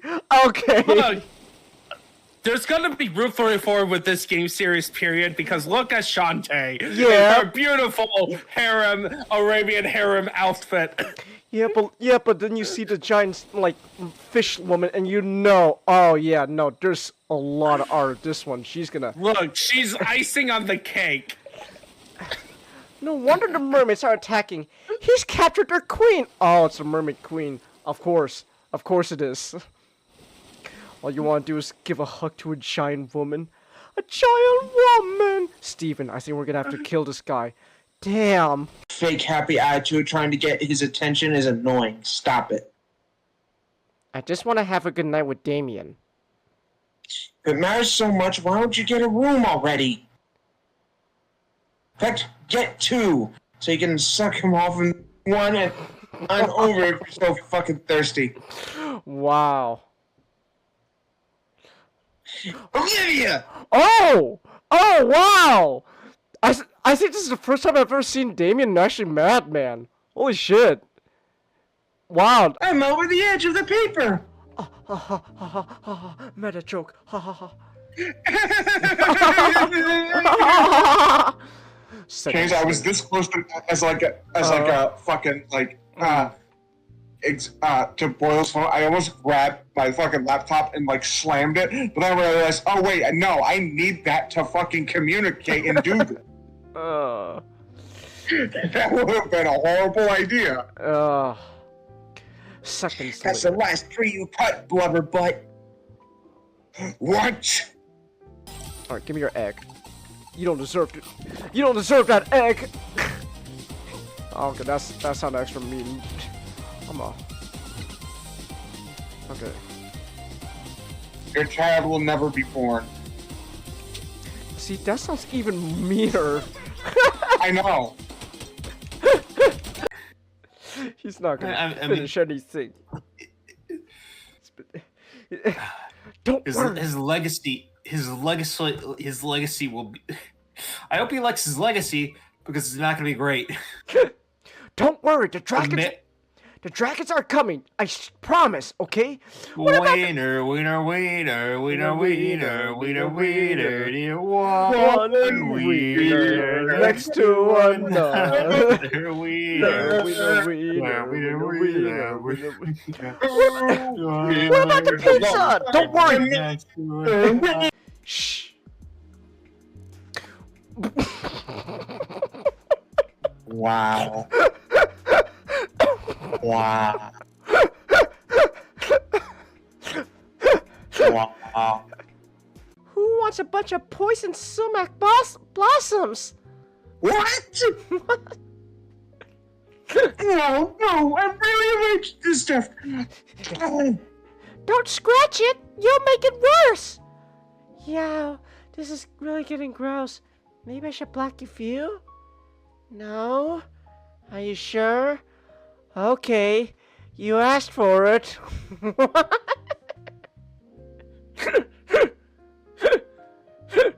Oh. Oh, I don't feel very good. Swollen Sonic. By the way, that's a real Sonic character, by the way. You know what I think of every time I see the slime girl, Nick? Oh my gosh, it's the blob! Look out! It's right behind you! I'll save you! I'll save you! You get my vision, slime lady best friend. How did you get... Chelsea, how did you get a Family Guy joke and make it about slime girl hentai? Is there something you want to tell me, Chelsea? Chelsea, you want to tell me something?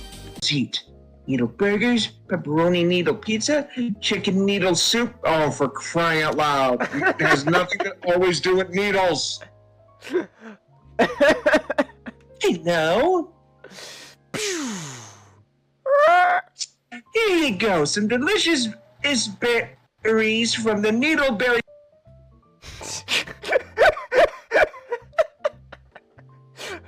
Wait, Nick! No, come back! Mia's advice was, even from here I can see the emotions are displayed on her face.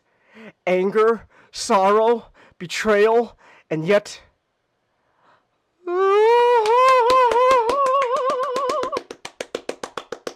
Oh. Gosh.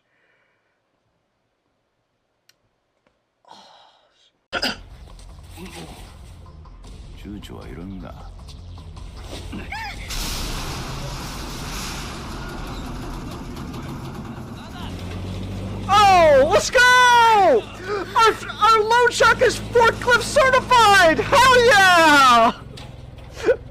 てめえら生命保険もかけてねえ人間勝手に殺すんじゃねえよ Let's go! Oh, this is great! おいシャダ逃げるぞほ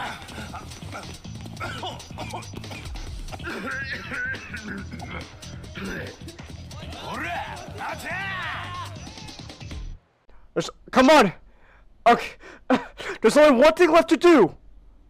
The message is clear. Hug me, gator girl, we'll work this all out. It's happening! The message goes ignored as she tries to maneuver around me. I step in her way and lean closer, my hands finally landing on her. It's animated! Oh my gosh!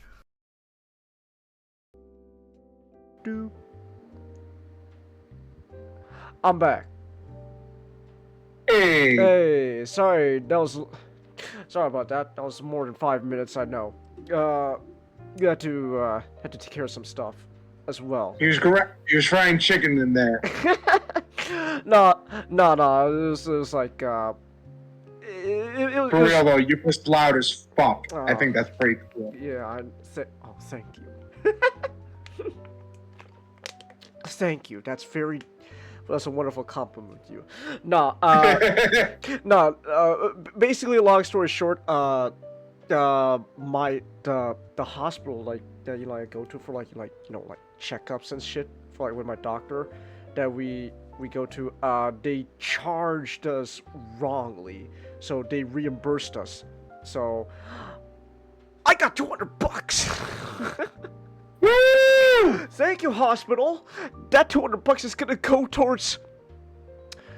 Well, no. See, the convention fund goal is there because we want to, I want to get the plane tickets to go to where you are. I need the other $200 to, actually buy shit at the convention. How much how much do convention stuff usually charge, Nick? It depends on the vendor, really. It depends. Oh, okay. Well, have you had a good experience? Yeah. You have? Okay, you weren't overcharged or anything like that? I feel like some places overcharge, but it's you kind of get it. It really depends. Okay. Like there's a Chinese. There's a vendor where a lot of deluxes are just like $20. Oh, well. That's even less than normal nowadays. That is, and well, when you say that, it's like, well, when you put it like that, Nick, that's pretty good. Exactly. That's pretty good. Okay. Well, shit, shit, man. Why did you tell me that we're talking like that, huh? Like, goodness. Okay. Alright, well then, I'll, okay, but how much would they be charging if I wanted, let's say, a Masterpiece Bone Crusher? Or a Masterpiece Brawl? You might be spending that 200. I hate you, Nick. Give me the... I want your Bone Crusher. Can you give it to me? Please! I want him! No! I know you do. Why do you do this to me? You know how much I want that Bone Crusher. You're so mean. To be fair, I didn't buy it. It was a gift. I know. You know what? Tell Cal. Tell Cal to get off his lazy ass and give me a Bone Crusher too. Well, you can tell him yourself when you come over here. Oh, that's true. Oh my gosh. I want that Bone Crusher. If not a Bone Crusher, at the very least, I would like a Masterpiece Brawl, because Brawl's pretty cool too. All right. Well. Okay then. All right. Enough of me complaining about the lack of cool Transformer stuff I want that Nick has. Oh my goodness. Even though I'm never gonna stop giving you shit over it, because it's mine. I want it. Please, Nick? What will it take?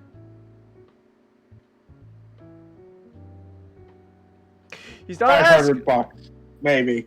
Oh my gosh. How dare you? Yeah, exactly. Stuff that you can't get. How dare you? Oh. Dude, you know how much I love this figure, I too. know! You know how much I want it? Oh. I know, man.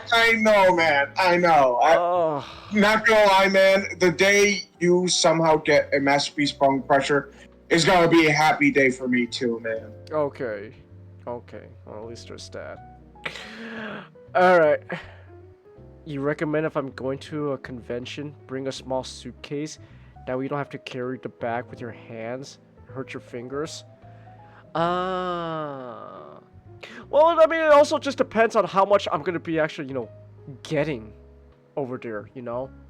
Cause like, I don't, spoiler alert, I'm not rich. I don't have that much money. So yeah, but anyways, enough about me complaining about Transformers figures. Let's talk about Transformers, the original. What? Yeah. Okay.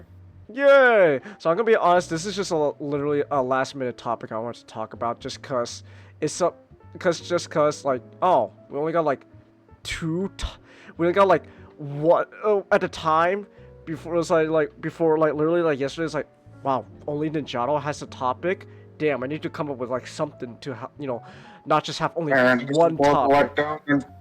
Man, that's more of a letdown than fruit stripe gum.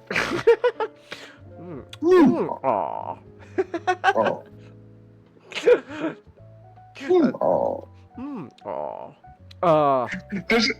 Disappointed Optimus is honestly one of my favorite things to do.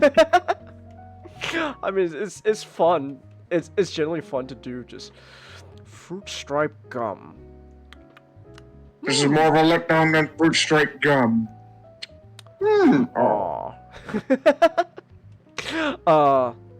But so admittedly, this is kind of a last minute topic that I thought of at the cause like, oh, well, you know, cause I was just saying, man, only 2 topics. This can't be right. So I was like, you know what? Why not? I've been talking recently so much about how much I've been falling in love with G1 cartoon Transformers, like unironically. So I figure, you know what? Why not? I'm gonna actually talk about it. I'm gonna literally go back and I'm going to rewatch the original Transformers G1 cartoon. I only managed to watch some episodes, admittedly, but Without me! I'm sorry. Just some episodes. And I didn't watch all of the original G1 episodes because like, just 3 seasons, and season 2 alone is like 50 something episodes, man. I don't have that much time to watch all of that. So I'm sorry, Nick, that we couldn't watch it together. You should be sorry. This is why you don't get a bone crusher. No! Why do you hurt me like this? You asshole! Because you hurt me! Well, fine! This is just retaliation! Well, fine! We'll watch Transformers G1 together sometime, okay? Thank you! Will that make you feel better? Yes! Okay. Okay, then. Also, I'll be right back. Oh, okay, I see how it is. Hey, I'm thirsty! Do you want me to dehydrate? Yes! Well, fine! Oh my gosh. Alright. Okay, let's,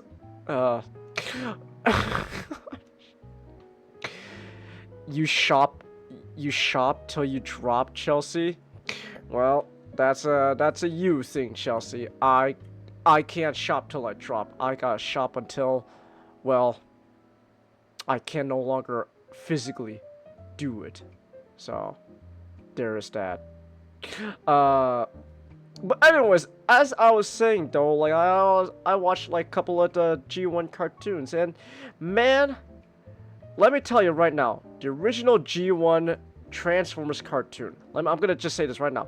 I adore it. I unironically adore the G1 Transformers cartoon. Transformers? More than meets the eye. Autobots wage their battle to destroy the evil forces of the Decepticons. The Transformers. Robots in disguise. The Transformers. More than meets the eye. The Transformers down 'em. Yeah, it's great. So, but as I was saying, G1 original G1 Transformers. That's some good shit there, man.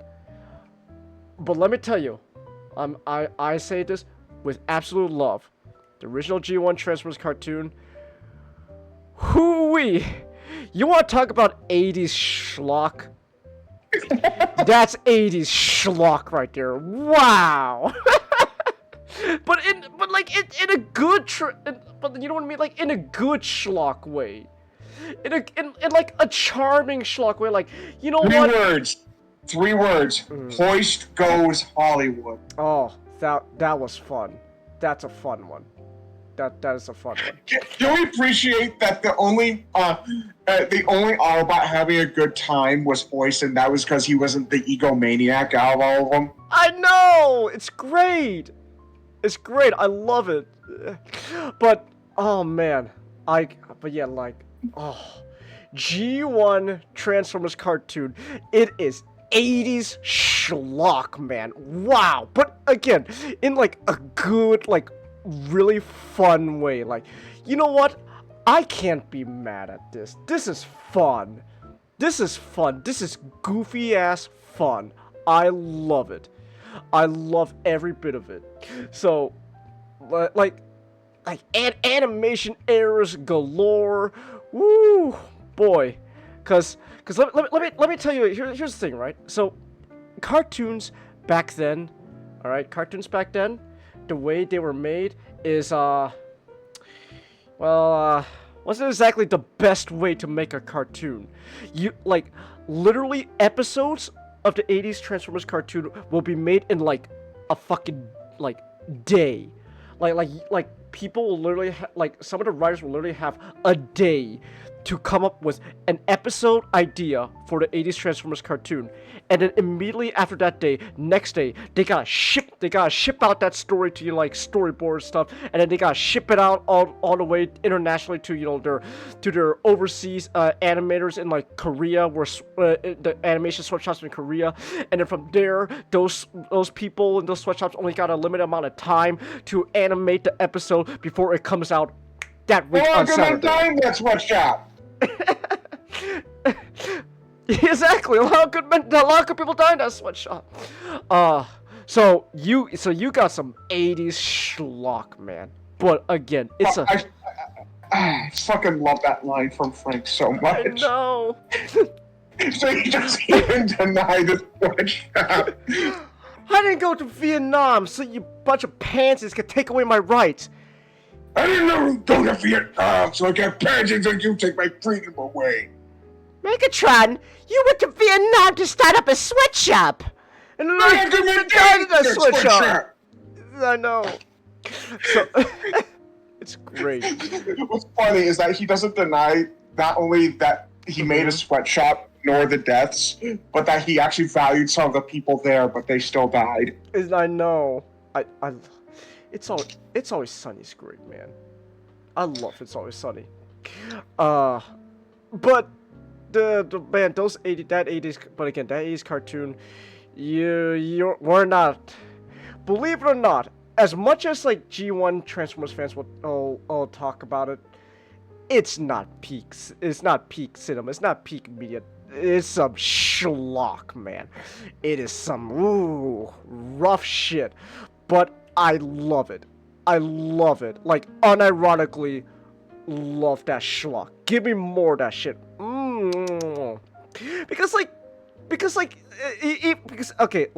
While that's just a generalization, there's unironically some really cool shit about the original G1 Transformers cartoon that, like, to this day, are mainstays of the franchise.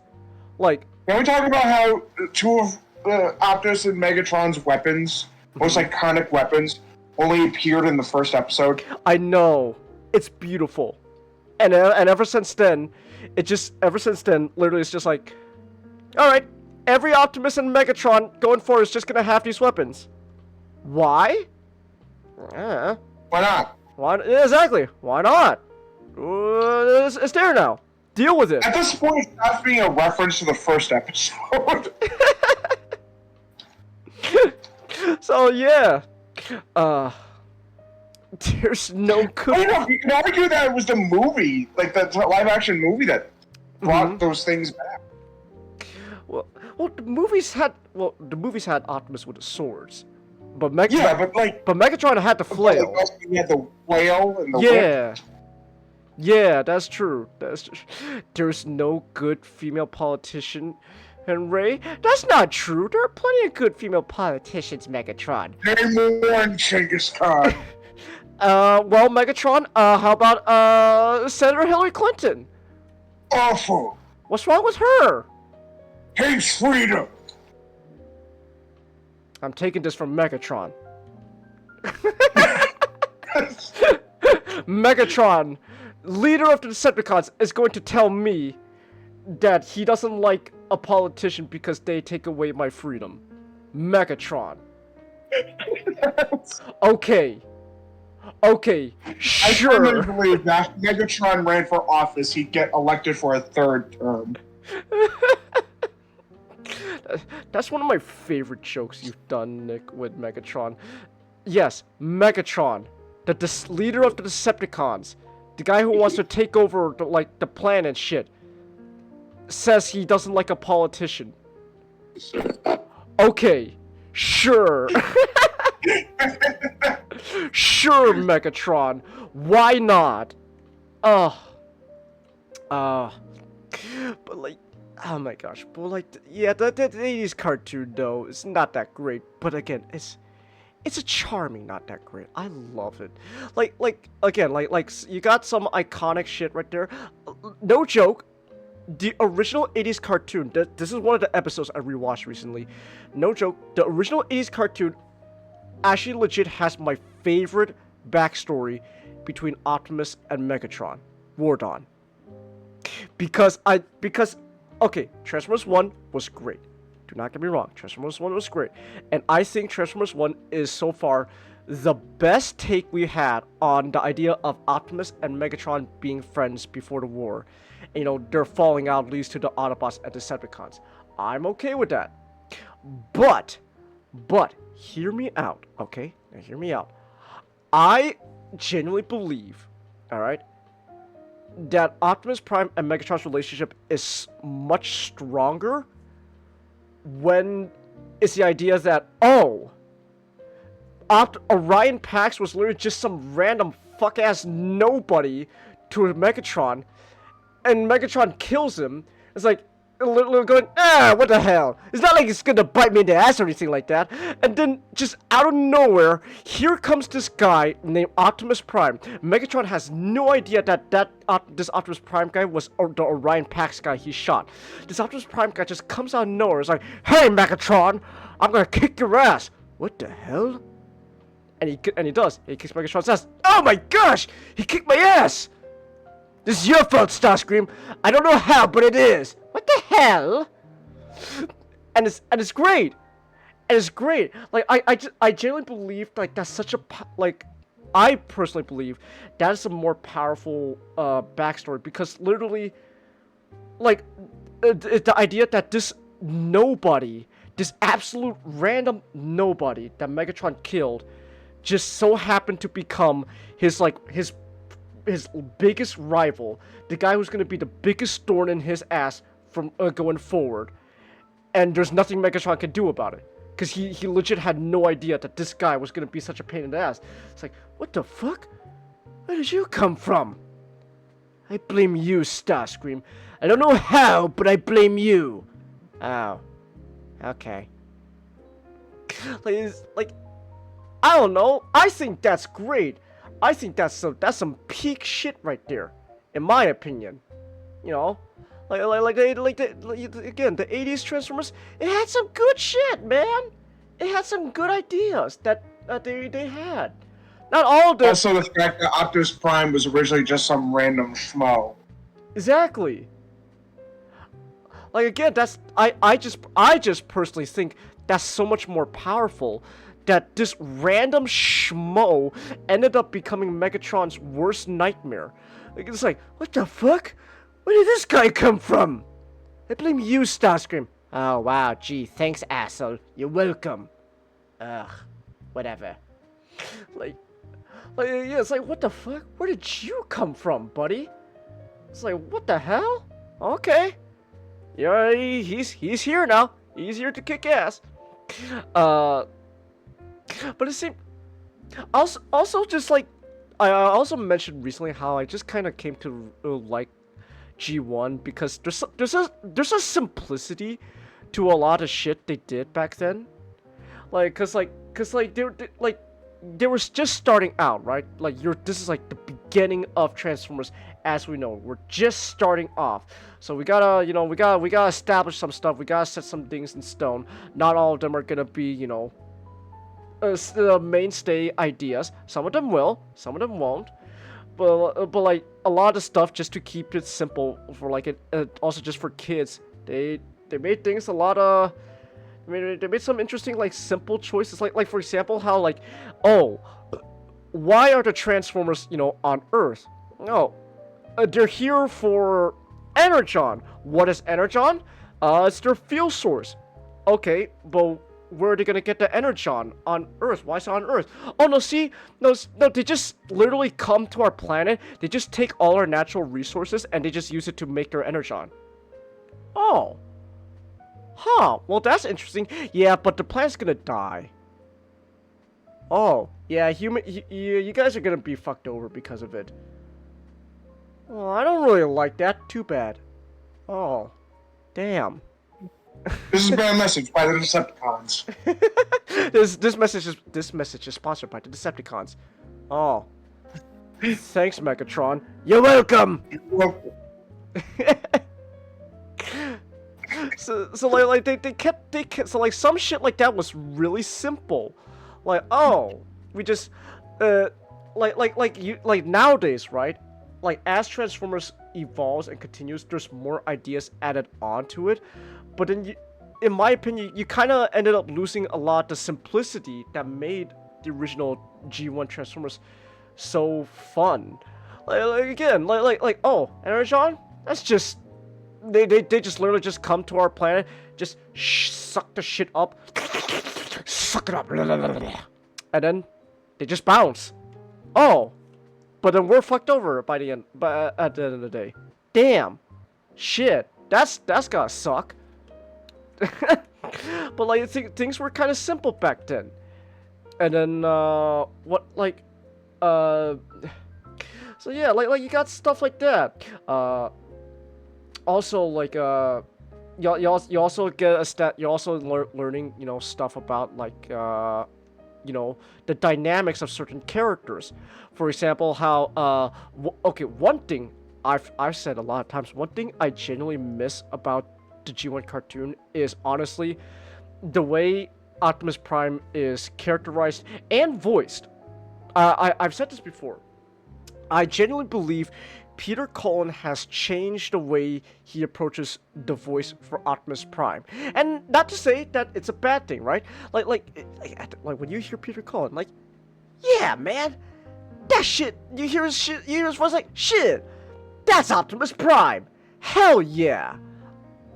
You still got it, but like but also at the same time, the way he approaches the voice to Optimus Prime, I genuinely believe has changed, because funny enough, I think it is just to the fact that Peter Cullen kind of came to realize just how just culturally important Optimus Prime is to a lot of people. So holy crap! I thought I was just playing some truck. So because of that, now he approaches the voice work and characterization of Optimus Prime with a lot more gravitas, there's a lot more going James, on. I want you to understand, this is a line that happens in the Hair universe. Oh, this should be good. Here's your part, Optimus. Alright, what am I playing? You're playing the truck. It's a role I was born to play. Okay, but Nick, unironically though, that sounds like some shit G1 Optimus would say. No. Like unironically, and like with enthusiasm, you're playing the truck, Optimus. It's a role I was born to play. It's like, yeah, but like once I genuinely believe, like once Peter Cullen came to realize just how important and culturally Optimus Prime's character is, then he changed the way he approaches Optimus Prime's voice, because now there's a lot more seriousness behind it. My name is Optimus Prime. There's a lot more going on behind the voice now, but not in a bad way. It's just I just noticed there's a change in how he approaches it. But at the same time though, now after watching G1 and again, it's like I kind of miss just when no joke, do kind of miss when Optimus was just this goofy ass guy who like says dad jokes all the time. That's why I always said I love the idea of like any like comedic version of Optimus is like this old ass boomer who like who like is out of touch with like the jokes nowadays. Like, Spike. And it's like, hey Spike. Oh hey Optimus, what's going on? Spike, I've created a Twitter account and everyone is saying that I have Riz. Is that a good thing, Spike? I mean, yeah, technically. Oh, okay. Bumblebee, I have Riz. Optimus don't Guys, Riz is out!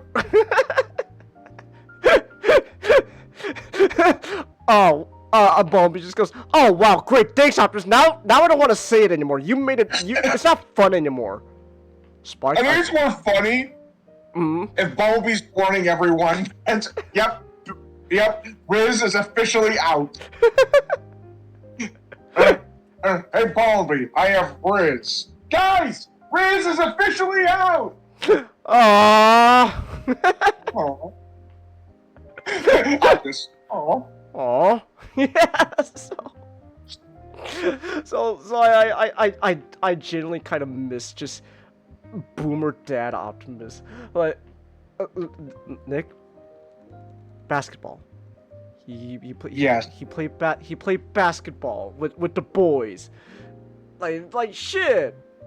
To me, that's peak fiction right there. Playing basketball with the boys. Looks. Hey, it's a comedy series. See, this is. If you look here, this is my middle school basketball team. just this giant robot amongst middle. And he's got that little like beanie, like propeller cap on him. Exactly. It's like, who is that, Optimus? Oh, that's me. Oh. I used to wear a propeller cap. like that's what he has to point out. Not the fact that he's the giant robot. Exactly.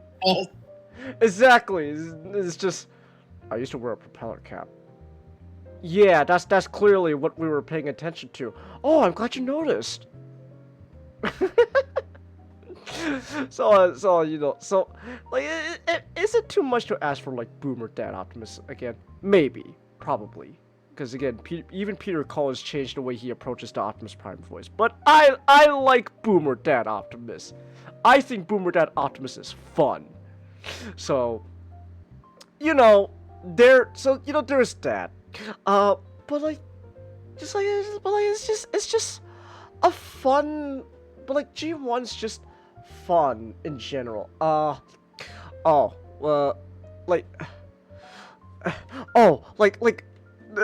episode in season 2 where Blitzwing and Astro Train tried to take over the Decepticons, and then Blitzwing in his fucking genius decides, you know what's a good idea? I'm gonna get a basketball coach to be my military general.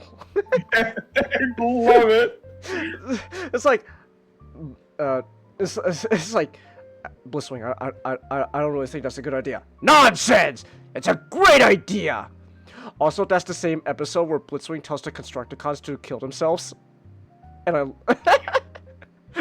Hey, here's an idea. Why don't you go build a bridge and jump off it? Bro unironically told the Constructicons to kill themselves. It's like, oh, see, look, I don't have a problem with, you know, crazy split personality Blitzwing, but I'm just saying.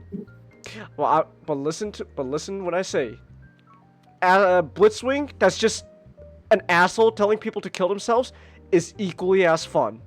It's just as fun.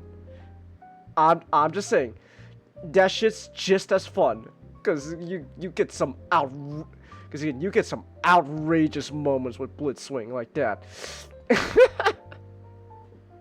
So, yeah, but what else is there? Like, okay, season 3 admittedly can be not okay. Listen, if you thought that like season 1 and season 2 was schlock, season 3, ooh, now let's not kid ourselves. That's some schlock there, all right.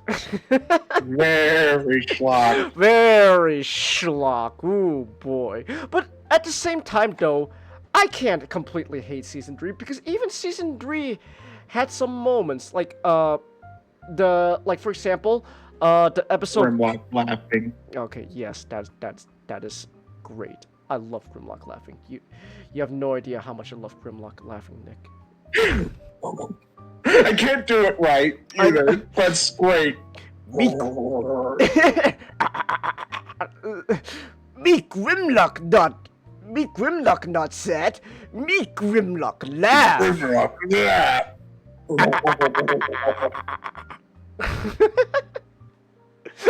Bro literally saw the Decepticons at the lowest and just went, ha, losers. Funny. But Man, so glad that's not me. I know. Well, so the season 3 episode Burden Hardest to Bear, where you get that nice episode of like Hot Rod, Rodimus, giving up the Matrix to go back to being Hot Rod, but he realizes, oh shit, no, I gotta be Rodimus. I can't just, not be Rodimus anymore, because literally Scourge is gonna do some weird shit with the Matrix. Chase, I'm remembering our comedy episode where, alright, Hot Rod, I need you to look after the Matrix for a bit. And no problem, Optimus. And then loses it, and then Scourge gets it. And then at the end of the episode, Scourge, you have lymphoma. Oh. Oh yeah, that's right. Nick, now when I think of like cancer and Family Guy, I just think of Mayor West. You have lymphoma. Yeah. Oh my. Oh my. Probably from rolling around all that toxic waste. I see. What were you thinking? I was trying to gain superpowers. I was trying to gain superpowers. Well, no, that's just silly. Silly, yes. Idiotic, yes. But...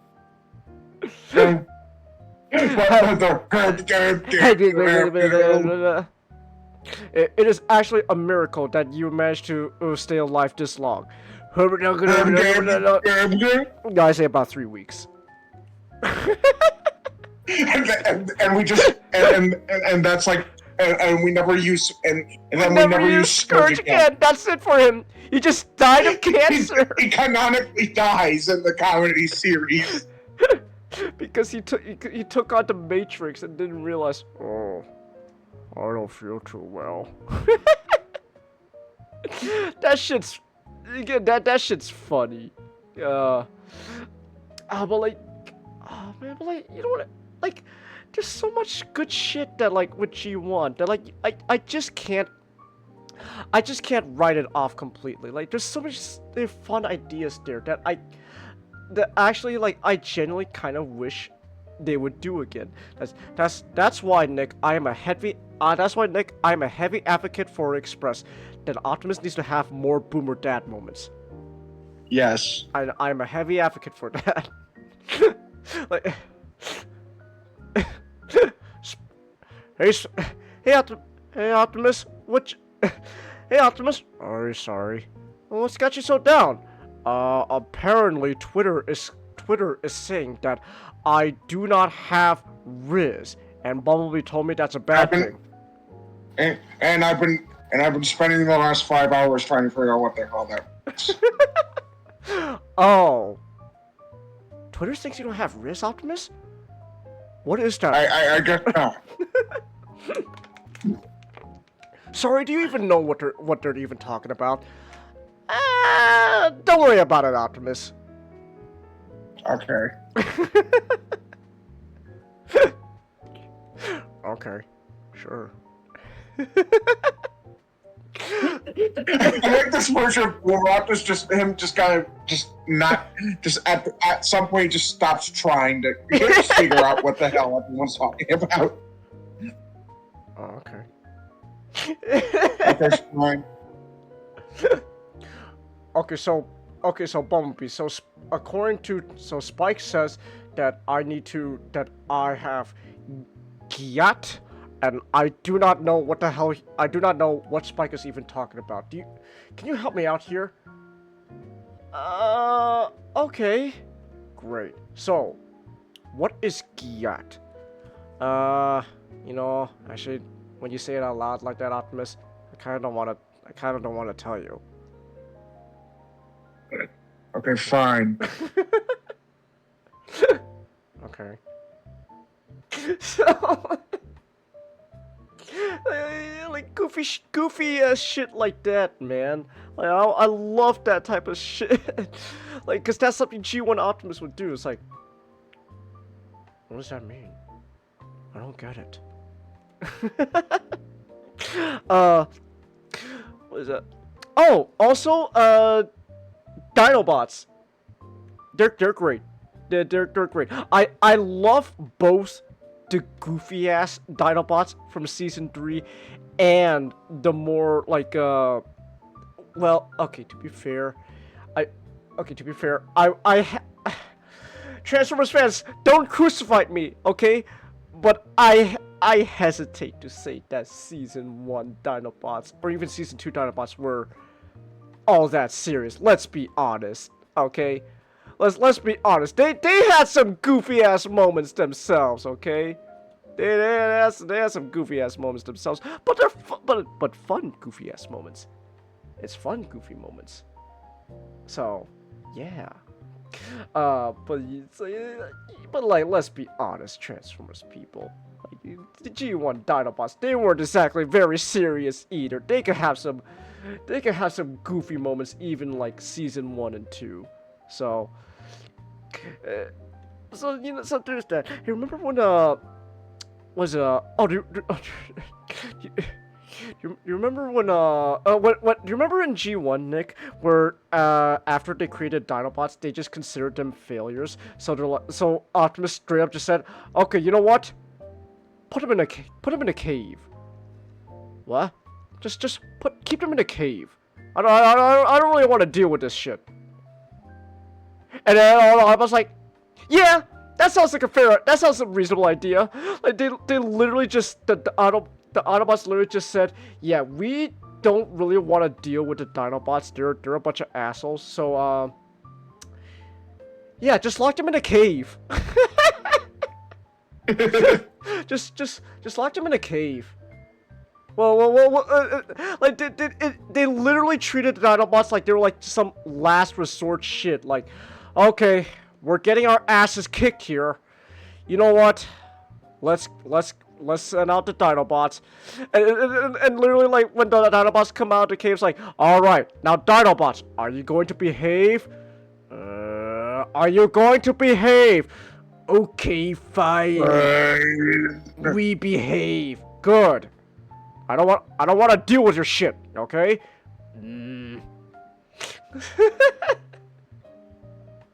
So you got moments like that.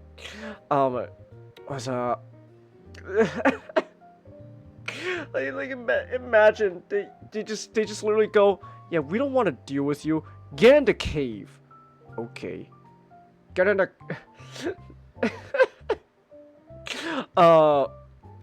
Also, just another thing, also, just with G1 Decepticons as well, just in general, they're just a bunch of jackasses. I know, I love it. Like, they literally come up with, like, some of the stupidest shit of all time to take over the world, and I love it. I love it. It's why a lot of the comedy series disproportionately it has a lot of Decepticon moments. Cause they're the ones who comes up with, like, the most stupid shit. I know. Hey, Starscream, smell my finger. Get it? It's anthrax. I know. It's so. It's funny because it's poisonous.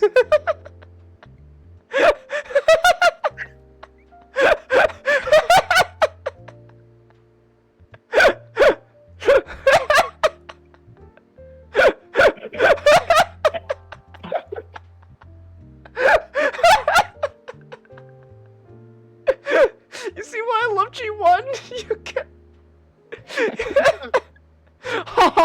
It's funny because it's poisonous. Oh, Starscream, we hate you. I know. But to be fair though, in the G1 cartoon, a lot of times Starscream 100% deserved all the shit he got. That's another thing where I feel like. Okay, so here's the thing, right? So, like, Starscream has changed over the years, and I'm not saying that we shouldn't add nuance to these characters. Like, for example, the whole, abuse angle with Starscream and Megatron's relationship. Yes, that is interesting. I like that. But you can't lie, okay? You cannot lie that at the very least, at very least in a G1 cartoon, a lot of abuse Starscream got was literally just because he was a fucking shit-eating asshole who tried to stab Megatron in the back constantly. Okay, let's not kid ourselves. Half the time, Starscream would literally. Okay, half the time, Starscream would literally try to take over Decepticons if like Megatron had like a fucking cold that day. Oh gosh. I think I got kind of cold or something. Megatron is sick! That makes me the new leader! Decepticons, follow me! Like, wow, Starscream. G1 Starscream would, like, if Megatron died in the original cartoon, G1 Starscream is the type of guy to literally not wait till the corpse, not even wait if the corpse is cold or not. He'll literally go, ha! I'm leader now! Let's go! Piece of shit, Megatron. I'll show him. I'll show them all. I'll show them all. Yes. Yes. So, like, half the time, Starscream deserved the shit he got in the G1 cartoons. Like, bro, Starscream, what are you doing? Like, no wonder Megatron's gonna beat you up. Gosh, you're a fucking idiot. That's not true.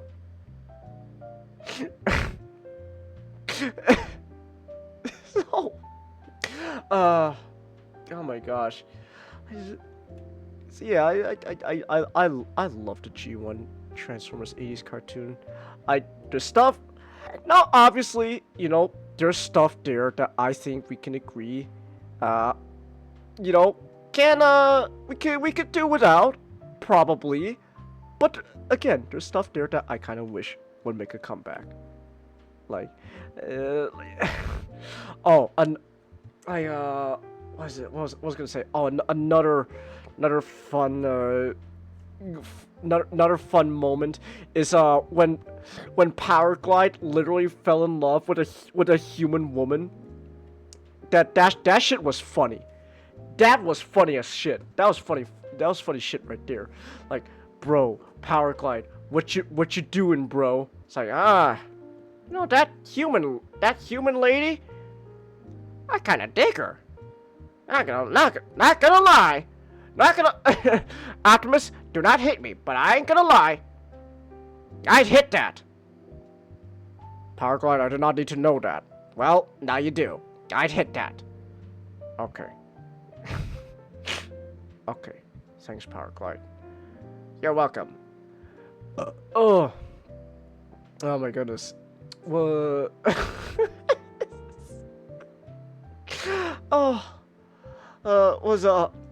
Also another fun thing about G1 cartoon Optimus was just how he was just he made some hilarious jokes, like no joke, unironically, time and time again.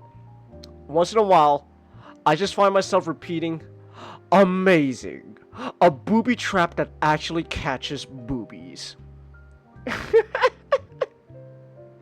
Like, what the? Oh my gosh! Anyone remember when boobies was considered like an insult for like dumb people? Like, huh, look at that jackass! What a boob! Like Optimus, no joke, literally just said, called Blitzwing and Astro Train in that episode. Huh? Idiots! What a bunch of boobs! Am I right? Oh my gosh!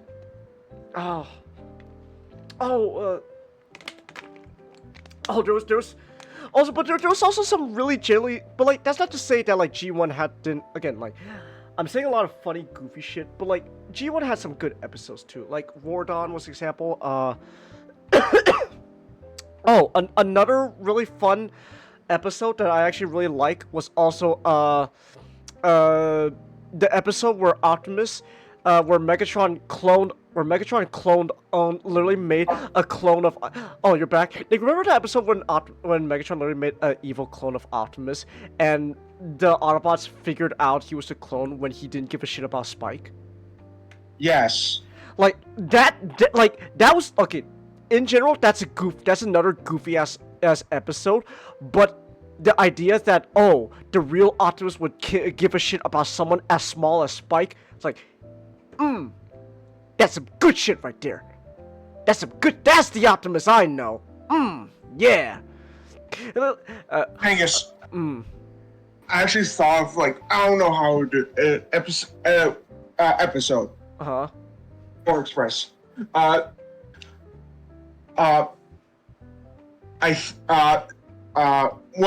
During a battle, one of the enemies like get injured, like critically so, and gets left, and also then gets left behind. Optimus has a chance to chase away, like whether it is a Decepticon or a human villain, whatever. When his Optimus could chase after him, but he hears the goon just help, please. Yeah. And Optimus decides to just let go of the chase just so he can help. Yeah. You know. What are you doing? Why are you helping me? I tried to kill you. Chance. He says help so much that he can't say anything else. But when they get back to the base and he's being, why'd you help? Why'd you help me? Prime, if the tables were turned, he wouldn't help you, right? That's not the point. Yeah. That's not the point. That's not the point. Also, actually, another really good episode, Golden Lagoon. Yes. That's genuinely a really good episode. I love that. Like the ending of the episode. How dare you make an anti-war episode? Cause it's one of the few G1 episodes that end on such a bummer note. Like, yeah, we defeated the Decepticons, and Beachcomber's just looking at like the whole place on fire now. It's like, oh, this ain't good. It's like, yeah, it's like, oh. What was he say? Also the episode where another actually kind of fun episode is the episode with Omega Supreme. Rest, my man, you're about to become #1 Decepticon. And then he didn't get that promotion. I know. Remember? Personally, I need proof. Personally, I don't care what you need. I love that. I know. Nightbird. The last line of the episode. We want. Just Beachcomber. We want. And remember the Nightbird episode? She's not that hot. She's hot enough. She's hotter than you. She's hot enough to replace you whenever I want.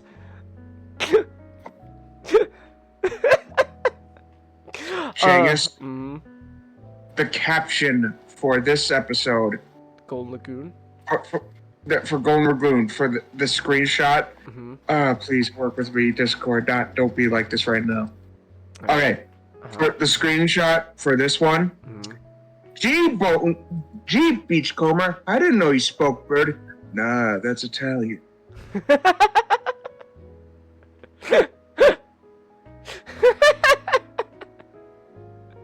That's great. Nah, man, that's Italian. Do you remember the episode in season 2? Actually, I want to mention something that Beachcomber. He's voiced by Alan Oppenheimer. Oh yeah, that's right. Transformers, straight up, has an Oppenheimer in their cast. He's what, like what is he? It's like grandson or something to. I think he is the. Here I can look this up. Alan Oppenheimer. Let's see here. Hold on. I'm gonna look this up.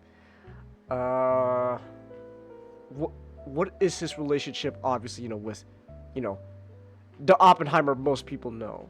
What is this? What is his relationship? Because he does have one. He is their family. It's in his name. So yeah. Okay, wait, hold on. He's the third cousin of J. Robert Oppenheimer. Thank you, IMDb. So that's who he is. He is the third cousin of J. Robert Oppenheimer. Man, what a don't you admittedly don't. That's such a wild like family tree, dear. Like, oh, who are you related to? Oh, I'm related to the guy who created Nuke.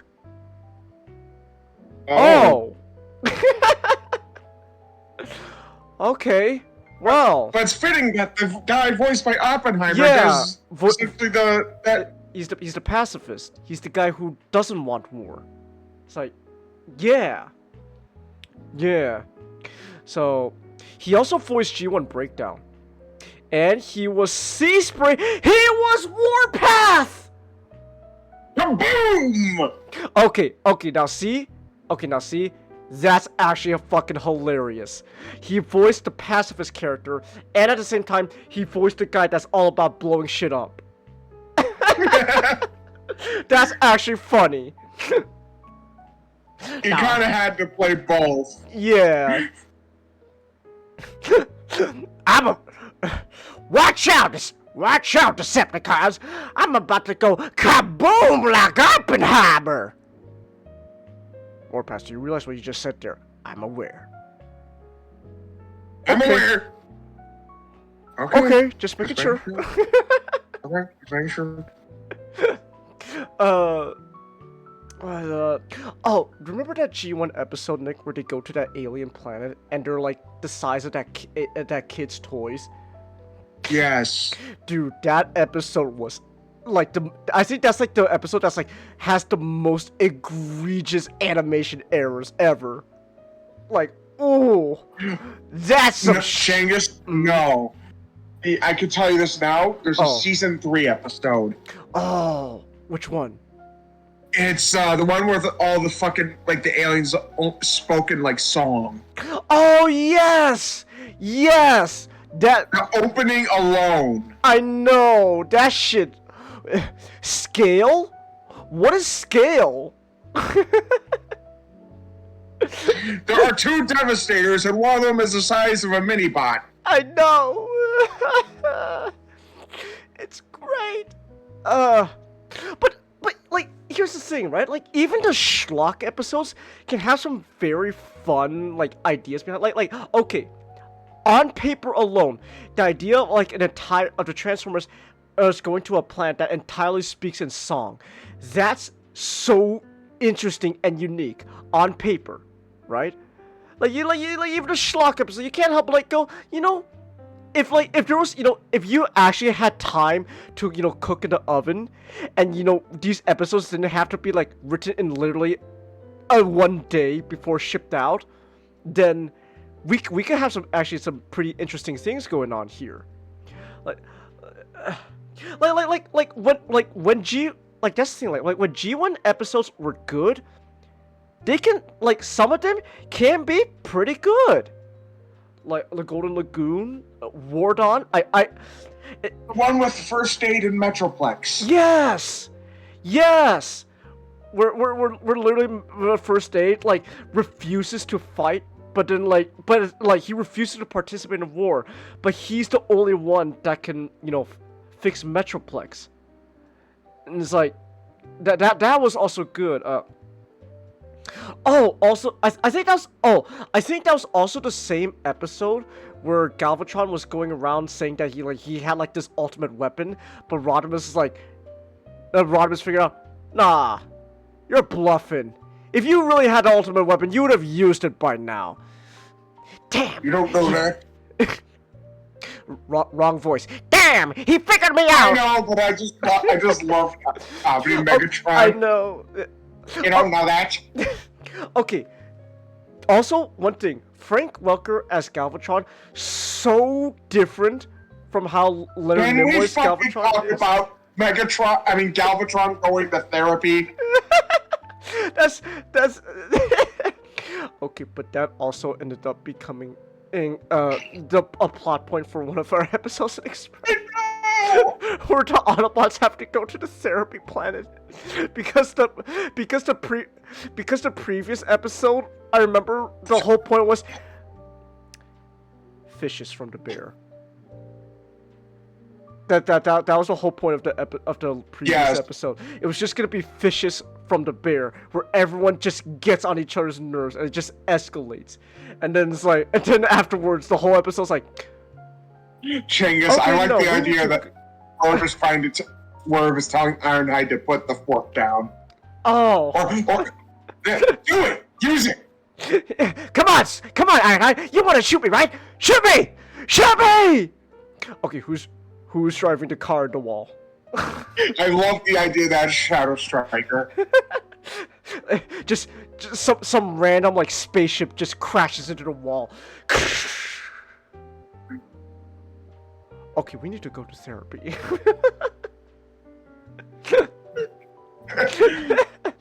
Oh my gosh. Oh, do you remember season 3 where Optimus came back as a fucking zombie? And he was zombie! he was literally asking Rodimus to just kill him. Just, Rodimus, please put me out of my misery. Okay, but at the same time though, as much as I joke, but at the same time though, that was also a really fun episode, and then the end of the episode where even as like this mind controlled zombie for the Quintessence, Optimus came out at the end. Even if it cost him his life again, he was willing to do it because, you know, it's the right thing to do. It's like, you know, that's something Optimus would do. But then they retconned that shit in like literally like a couple episodes later because, like, wow, if Optimus dying in the movie wasn't bad enough, hey kids, he's back now as a zombie.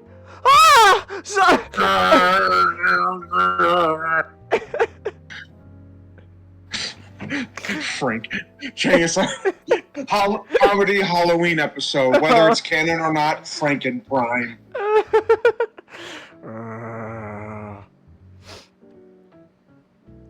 Wheeljack? Yeah? What the hell is this? It's Optimus. The fuck happened? Well, he died. I brought him back. Well, clearly he's not okay. You'll be fine.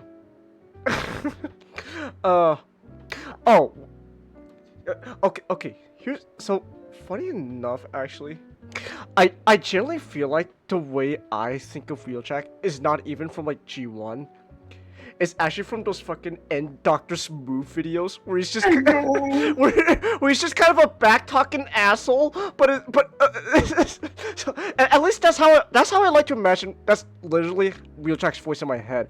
When I see a Wheeljack's voice in my head, he's got like that like oh yeah sure Ratchet, watch it tell Optimus what you did. Tell him how you installed the fucking brain in the Dinobots, huh? Why don't you tell him that, huh?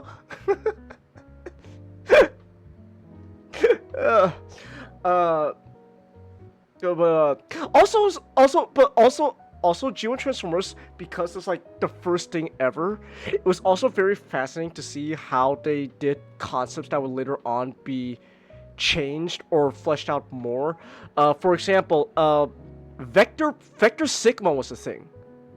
What the I don't know about you, but like you literally do not see Vector Sigma in Transformers media like anymore nowadays. Well, okay, except Cyberverse. So shout out to Cyberverse for that, for having Vector Sigma. Thank you, Cyberverse. And then they destroyed it. Well, yeah. I know. Wait, was it Wheeljack who destroyed was it Wheeljack who destroyed Vector Sigma as well? I like to think so. Oh, okay, hold on, give me 1 second. I destroyed the internet. Hold on. TF Wiki. Vector Sigma. TF Wiki. Let me see. Let me check this out real quick. Cyberverse.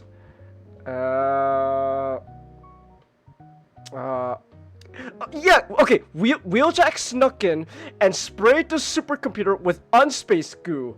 And then after Windblade kicked bludgeon into the computer, the unspace matter took effect and destroyed Vector Sigma, undoing any chance of Megatron creating his perfect army. So yes, Wheeljack did destroy Vector Sigma. Thank you, Wheeljack. I destroyed the internet.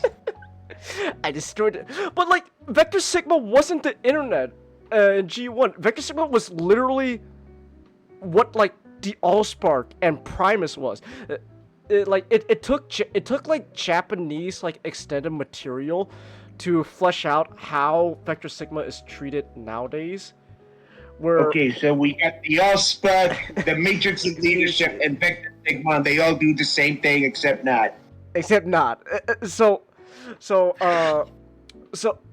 like for example, like in the line continuity for in Transformers Prime, Vector Sigma ended up becoming the, you know, this essentially a giant database that the Matrix of Leadership connects to.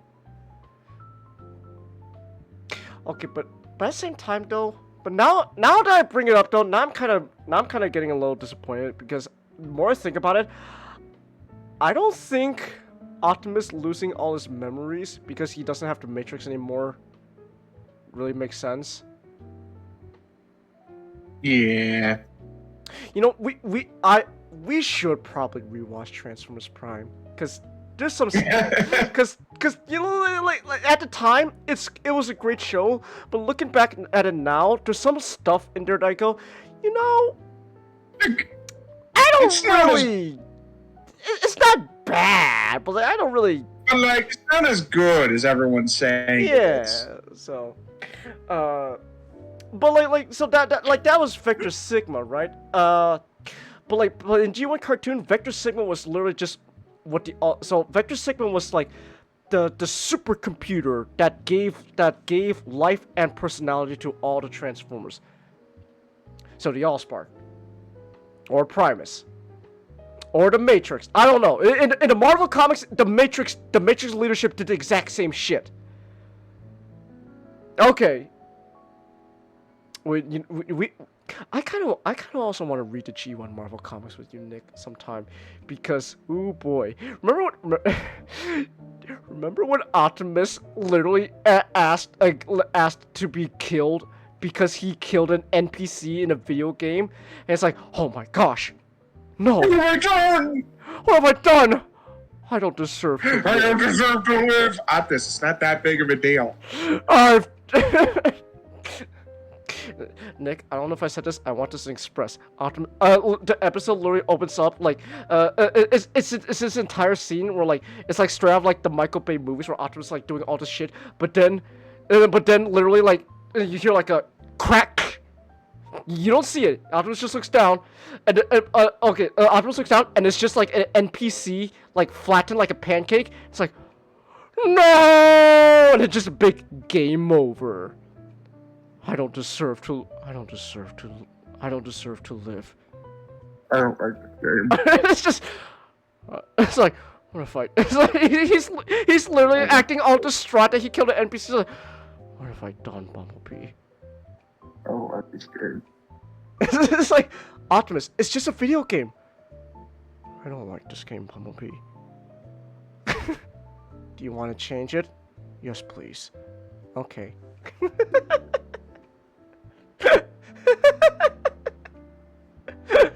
Yes, please. Okay. Man, I love that shit. I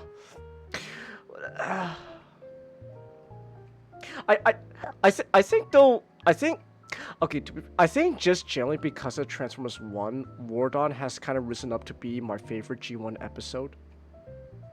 I just like War Dawn.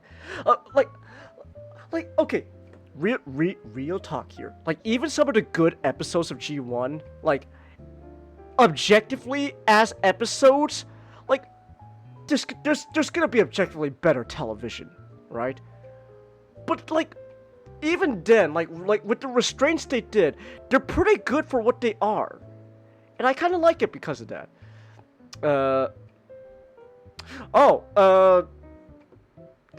Alita 1. She's there. Yeah. For one episode. Yeah. But isn't it funny though how like, oh, just one episode, we introduced Optimus Prime's girlfriend, and that's it. And ever since then, I guess she's his girlfriend from now on. Like what? One episode, and everyone's like, yeah, they're together. This one shipped with Megatron. Well, see, now weirdos do that, okay. I never understood shipping Megatron and Optimus because I mean, the only thing I get is like, oh yeah, main hero, main villain. Yeah, I get it. Well, okay, like, okay, maybe you know, like you could do a whole thing where like before the war, they were lovers, but then after the war, you know, tragic yaoi. But even then, it's like, I don't know, I don't really see it.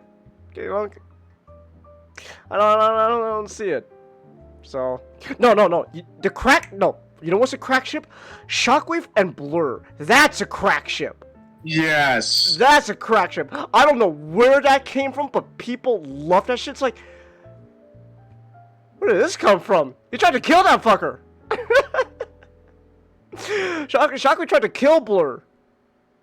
Like, he crushed him into a little cube and threw him in a garbage chute. Come on, that was already 5 minutes ago. I could change. Oh, also, funny enough, it's kind of interesting how G1 cartoon Shockwave is kind of the one version of Shockwave most iterations nowadays don't really follow. I know. Because, okay, like, Shockwave being loyal to Megatron, that's a G1 cartoon thing. I'm okay with that. But then G1 Shockwave was also just this goober who literally got his ass kicked all the time. Female Autobot. I thought you were all Female Autobots. I thought you all went extinct. I thought you all went extinct. Hey Shockwave, you suck at shooting. Dang, oh, damn, I missed. You bitch. Oh.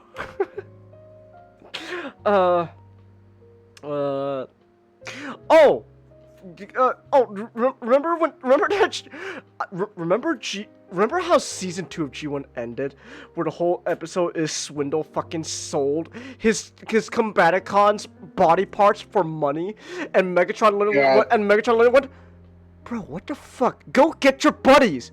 I sold them. Well, then find the body parts and rebuild them, jackass. That's how season 2 ended. Optimus would die after that. He would. And he would come back as a zombie. And then he'd get better. Yeah. And then the show ended.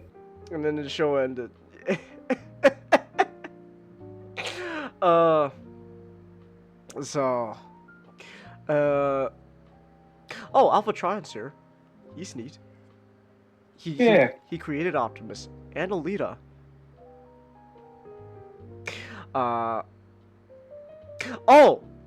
Quintessons. They were. I was repeating. I was stuttering there like fucking Porky the Pig. That's all, folks. Yeah. No, what is it? The Quintessons. They were introduced in the G1 movie, and in season 3, it was revealed that they're part of the Transformers backstory. Whoa.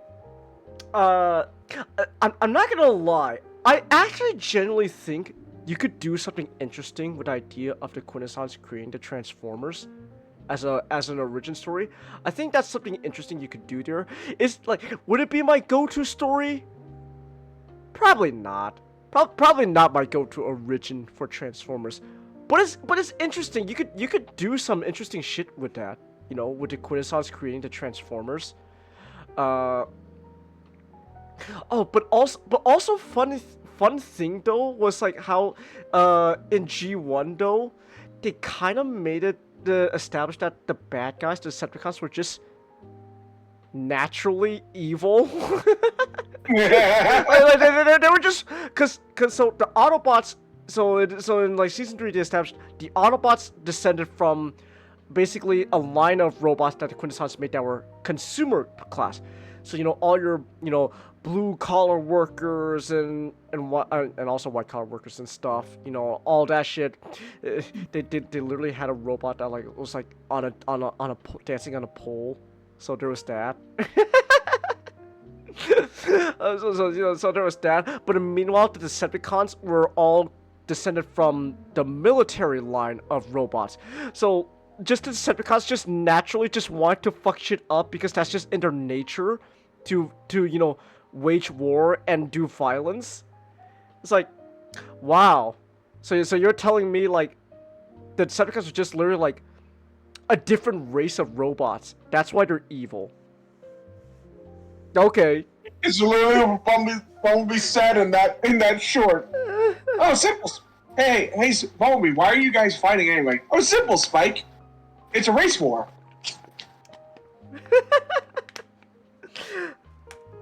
Now, see, nowadays, right? Nowadays, when you look back at that, you realize, maybe boiling it down to a race war is, at the very least, it's a little bit of an it's a bit of an oversimplification.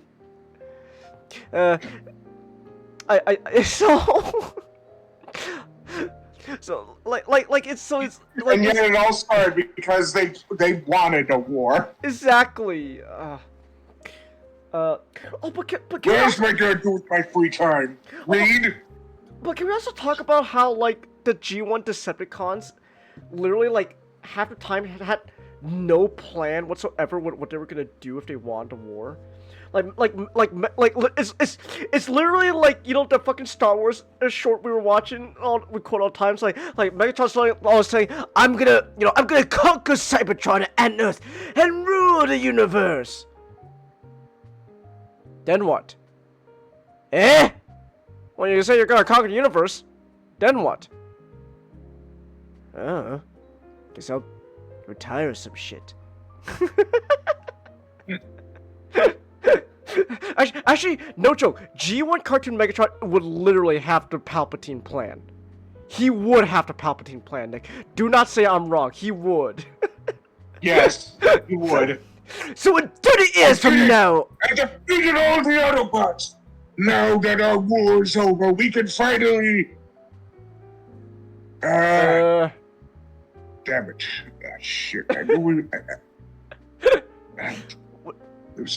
I figured we had something. Shit.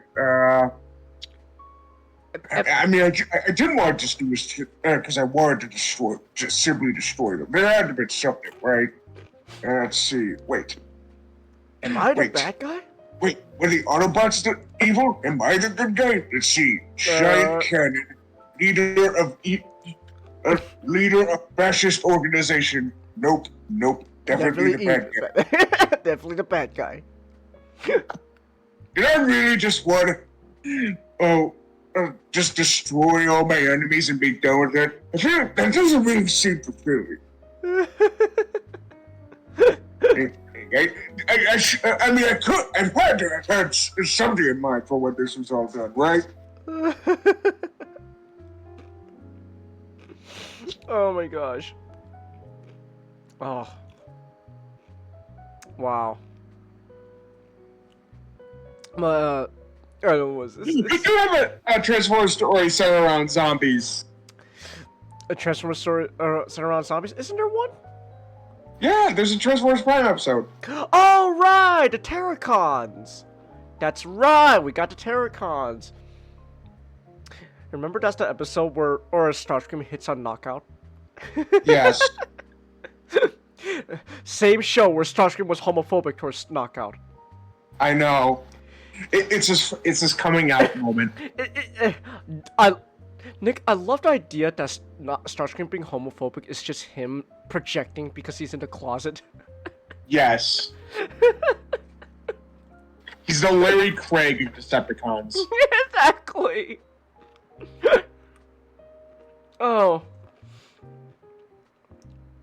Wait, Nick. Would Starscream come out over a $14 scratcher? Yes.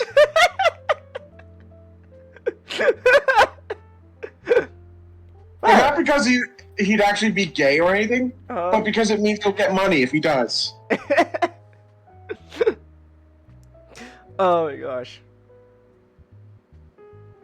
Okay, real quick tangent. Can we talk about how the fact that once Smack came out, he actually legit got healthier? Yes. I find that so funny. Starscream, we found the bike. Starscream, we found the bike. There's nothing wrong with it. Just come out already. Yeah? The bike in the basement? Yep. What about it? Don't make me get. Oh my gosh. I'm going to I get have the bike. nothing to hide from getting the bike. This is grotesque. Oh! I see where there's a mix-up. Oh, that's not a penis.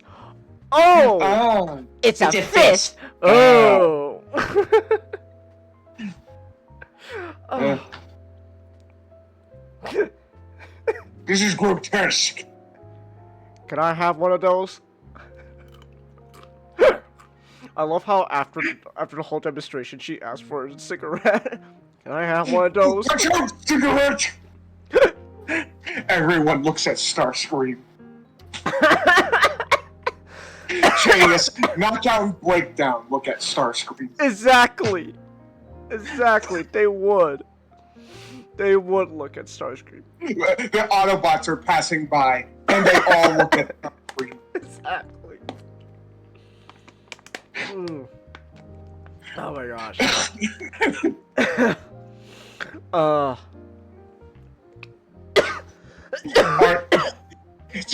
Rumble. Oh no. Sorry, boss. I didn't see the poop when I stepped in it. You pointed it out. Oh my gosh. Whoa. Excuse me. Oh. I'm eating some chips right at the same time while we talk. I think something got like stuck in my throat. Hold on, give me a second. Whoa.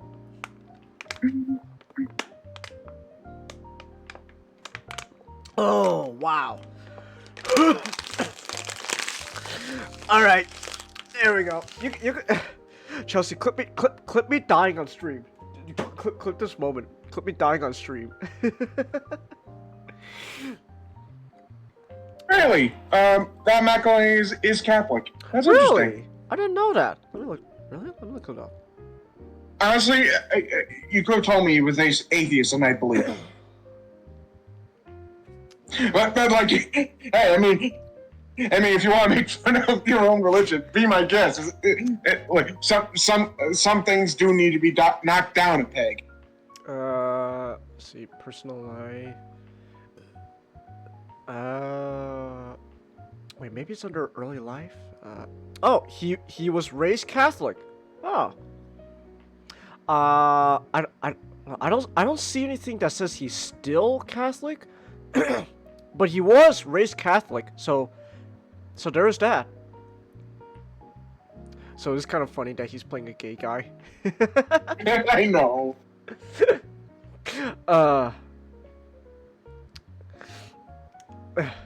Norm Macdonald Yeah, did it too. Norm did it too. Yeah, that's true. But Norm was on another level, man. Norm was just.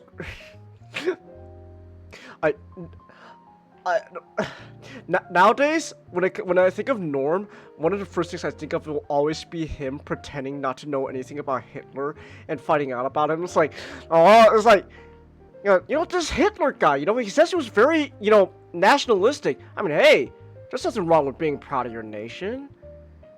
But, something weird about how he looks. Odd looking duck, Let's see. He helped when he took over. He helped country's economy. Okay, that's cool. Hold the fort. Hated Jews. I know it is funny. Mac calls D ugly all the time. Yeah, in real life they're married. I know. Oh, it's great. Anyways. Oh, I opened up YouTube by accident and I just got reminded I was watching the Red Dread episode on the Anthill Kids. Way to fucking bring down the mood, huh? Wow. Look, I could talk about that later. All I'm gonna say is, Jesus Christ, what the fuck is wrong with cults? Anyway. And let's lighten the mood. Nick, which G1 Decepticon would which G1 Decepticon would create a cult, if you could? Which G1 Decepticon would create a cult if you could? Starscream. Okay, yeah, that makes sense. Yeah, he would. He would, dude. Okay, now Nick, follow-up question.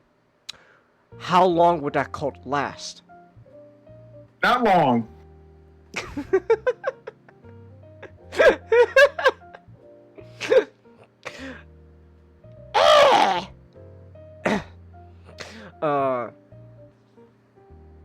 Wait, okay, Nick, do we count season, well, quote-unquote, do we count season 5?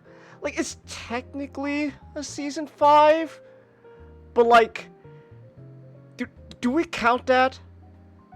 Because all of this is just a recap season. Like, it's literally like... Yeah, no, I don't count. You don't count season 5? Okay. Nah. Alright. Season 4, though, was literally just 3 episodes. Can we get... Season 4 was just straight up 3 episodes. That was it. It generally does seem like that Transformers is that kind of thing where, like, the 3 seasons in, like, slot is, like, the sweet spot. I would love it if it got more. Don't get me wrong, I would love if it had more, but it seems like 3 episodes is, like, that sweet spot for G1. So... Shockwave made the Energon Punch drink everyone sleeping now. No, that's Swerve who did that, Chelsea. Okay. Gosh, that is one of my favorite jokes in the Bear, Nick. Can I talk about that? That's one of my favorite jokes in that episode. It's like... What, you killed him? No, I just think just... sleeping. Oh. Well, keep up the good work then. You're killing it. You're killing it. Then we have that joke in Express. Swerve, what the hell? Swerve, what'd you do? I gave everyone a drink, and this happened. Well, are they dead? No, just sleeping. Oh. I like it. It's nice and quiet. Keep up the good work, Swerve. You're killing it. But yeah, but like, I don't know. I think, oh gosh, to be fair, like, there's so much more I could say about G1. I would have to, like, watch more about G1. Oh, can we talk about the fact how, the Decepticon base throughout the first 2 seasons is not the Nemesis? It's an entirely different ship they built on Earth, but then going forward, that ship never gets any love. Everyone just thinks of the Nemesis because that's the ship that chased down the Ark. I find that funny. In fact, literally the I think it was it either season 1 or season 2? I forgot when the Insecticons were introduced. But when the episode that introduced the Insecticons was literally they find out that the Nemesis crashed somewhere like I think like the Amazons or something. Thanks, Beast Wars Megatron. Thanks, Beast Wars Megatron. You're welcome. Yes. Oh! RC's voice actress, Susan Blue, would then later on to become a voice director for several Transformers shows. And I think that's really cool. That's Yeah. Yeah. Yeah. Also, I love G1 Megatron's voice. Don't get me wrong. I think like I like okay. For example, was it Fred Tatasciore does an amazing Megatron voice, but just because he just sounds like he's just constantly, well, because he's just constantly angry and just yelling all the time. so it works with Fred Tatasciore. In Transformers 1, Brian Tyree Henry did an amazing job of like portraying a young, naive robot turning into, this, bot full of anger and hate. But I loved the G1 voice for Megatron. And it's mostly just because of how Frank described the idea behind the voice, which is it's a voice that purposely is supposed to catch your attention. Like, whether you find it irritating, whether you find it cool or not, like, when you hear Megatron's voice, I am Megatron! Like, that's the voice that you turn your head around to see who the hell is speaking. Oh, it's Megatron. It's like, you know what? That makes sense. That sounds, that's a cool reason. Cause like, yeah, that's something Megatron would do. He would love to be the guy that, everyone turns around to look at. It's like, oh, everyone shush! Megatron's in the room now. Damn right I am. Though, Corey Burton also does a really good Megatron. Yeah. Transform and rise up. Corey Burton does a really good, really cold, calculating Megatron, and I like it. Decepticons, transform and rise. I can't do it. You're the voice actor. Decepticons, transform and rise up.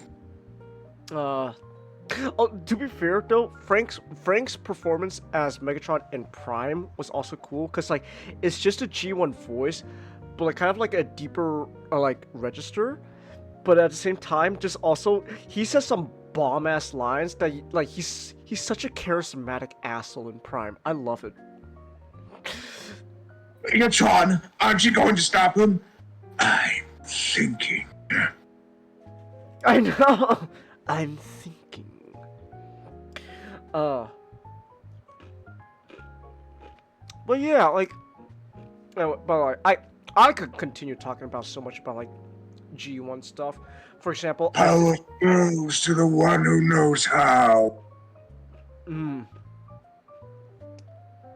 Oh, another thing. See, this is why I say we could just keep talking about G1. Another thing, I, no joke, generally believe G1 Optimus Prime, best design ever. Yes. Ever. Which is so funny, because with Megatron, you could actually get away with. Isn't that funny? How just with Megatron's character, you can actually get away with a lot more creative choices. But when it comes to Optimus, he's one of the few characters he's kind of a constant. And I generally believe it's because of just how culturally relevant and important Optimus Prime has become. Maybe if he wasn't as relevant, you could get away with some different weird shit with Optimus.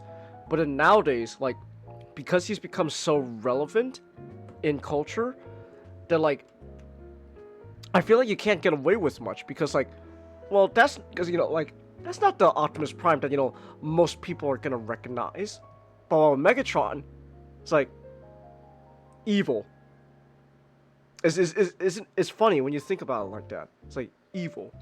Even design-wise, Megatron could just get away with a lot of different designs. But when it comes to Optimus, so long as anyone stands in my way, I will respond by killing. Yeah. Yeah. Megatron's cool. So is Optimus. Optimus Prime is cool. I think so. Hashtag Optimus Prime is cool. Yeah. Yeah. Also Jazz. Jazz needs more love. I will stand by that forever. Jazz needs more love. Absolutely. Remember how Jazz was the first lieutenant in G1, second in command, but then by the time of the movie, he's just put on a moon base and Ultra Magnus is the guy in charge? Yeah. Wow, Optimus. You literally gave away second in like the next in line of leadership. You took it away from the black guy. I like to think it's because Jazz didn't want it either. Okay, to be fair, that would probably be something Jazz would say, but still, it's kind of funny to think about that. Oh, yeah. Wow, Optimus took away second in command from the black guy. What the hell, Prime? I was second in command. Sorry, Ultra Magnus is white.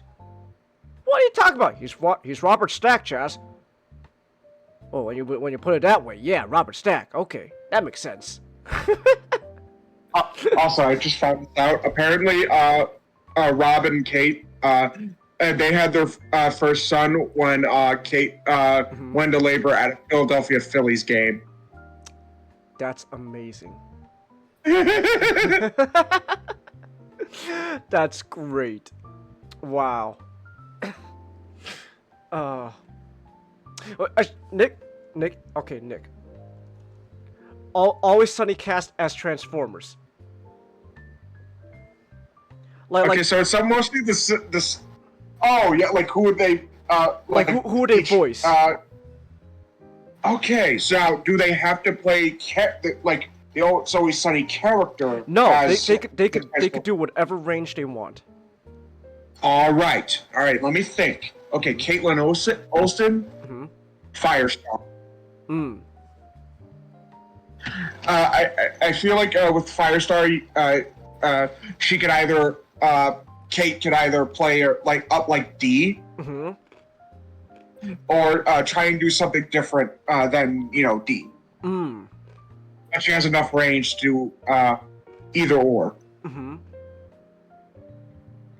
Okay.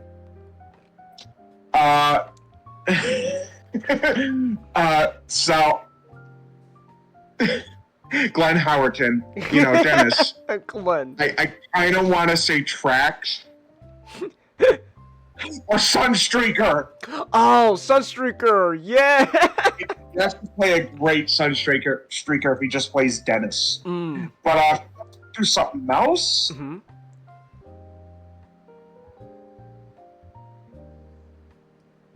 Actually, if he plays how he voiced Ernie in the Cleveland show, he could do Wheelie. Glenn Howerton has Wheelie? Ew, it smells like beer and throw up. Okay, sure. Oh, the mascot costume smells like beer and throw up. Oh. That's great. What about Rob? Rob? Rob, let me think. I actually kind of want to see him play Swerve. Rob as Swerve? Yes. Okay.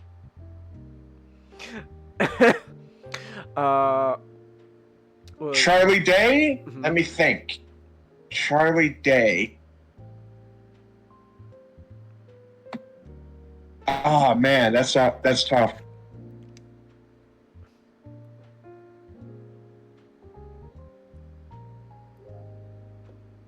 Blue Streak. Ooh. Ooh, okay. Yeah. Yeah. Hey, gotta get Charlie Day to talk really fast. Charlie Day, why are you talking so much? I have a sad backstory. Oh. Understandable. Before I get to the big guy, David Hornsby.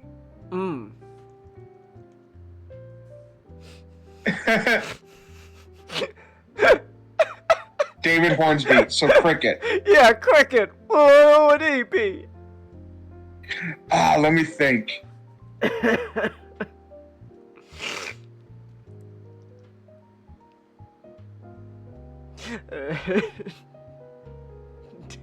Hornsby.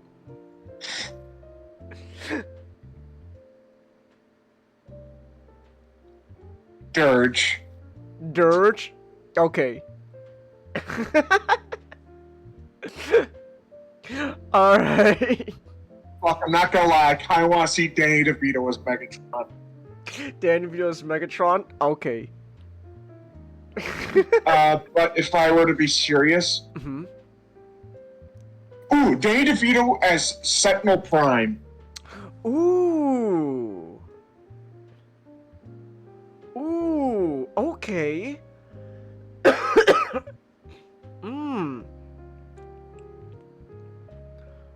Okay, sure.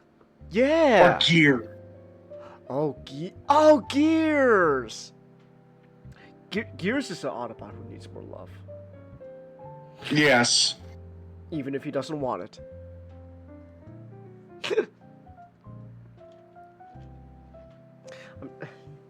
I remember when you told me that in IDW 2, Gears is Wheeljack's son. I know. Oh, Glenn Howerton can also do Swindle. Oh, yeah! Swindle! Yeah! Okay, sure. Alright, yeah. Swindle. I also don't want... I'm also trying to think of a role that isn't like a typecasty role for... Yeah. Because that's hard. Because you know... Yeah. Because he's done it so well. I know. What about... Okay, hear me out. What about Charlie Day as Wheeljack? Because he played the... I can see it. He played the scientist character in Pacific Rim. Yeah, I can see it. How about Glenn Howerton as Ratchet? Oh! That'd be an interesting Ratchet, I'm not gonna lie. You know what? Yeah. I think I can see it work.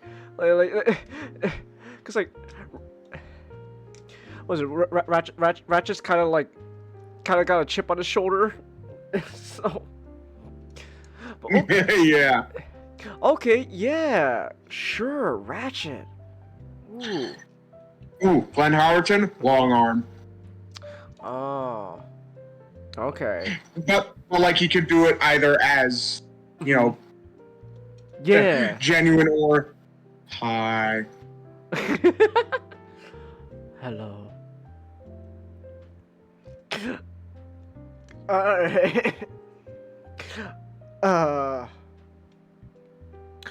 Well, oh, Danny DeVito Cup. I can see it. What is it?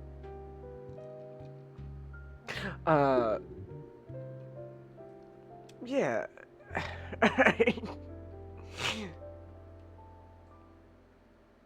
not gonna lie, Nick, like, my exposure to David Hornsby is a bit limited, so the first thing that comes to mind is just gonna be Cricket. I know. Can we talk about how in Alien vs. Predator, like, this character might as well just be Cricket? Because he didn't really do much, and he just died? It's like, you know, that's a very Cricket thing to do.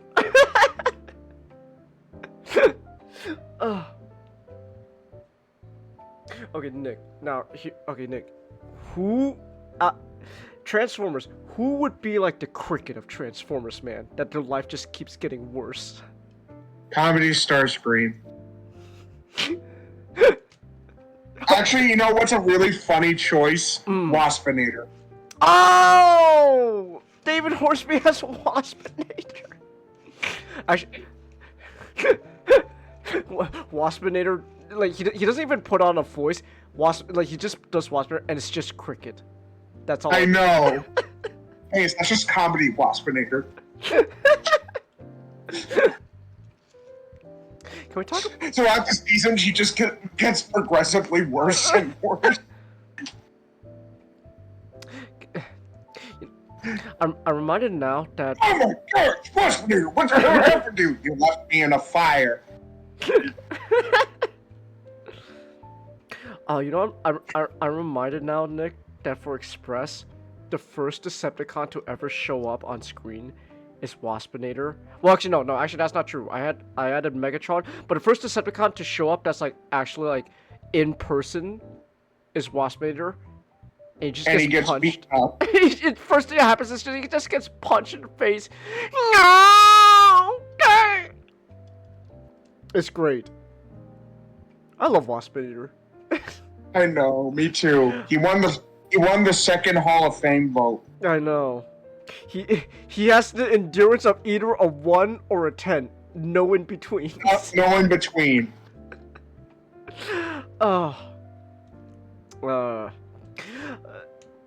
Anyways, what time is it right now? 11:10. Okay. All right then. I think we talked about. You said, gosh, this is what happens, right? We only have like 3 topics, but the minute we start talking about Transformers, we just keep going on. And now we're like 3 hours 40 something minutes in. We're almost 4 hours into a podcast. And we just talk nothing but like Transformers for like 2 hours, man. I like Transformers. Pretty great podcast. You know, I like Transformers, Nick. Me too. I like Transformers a lot.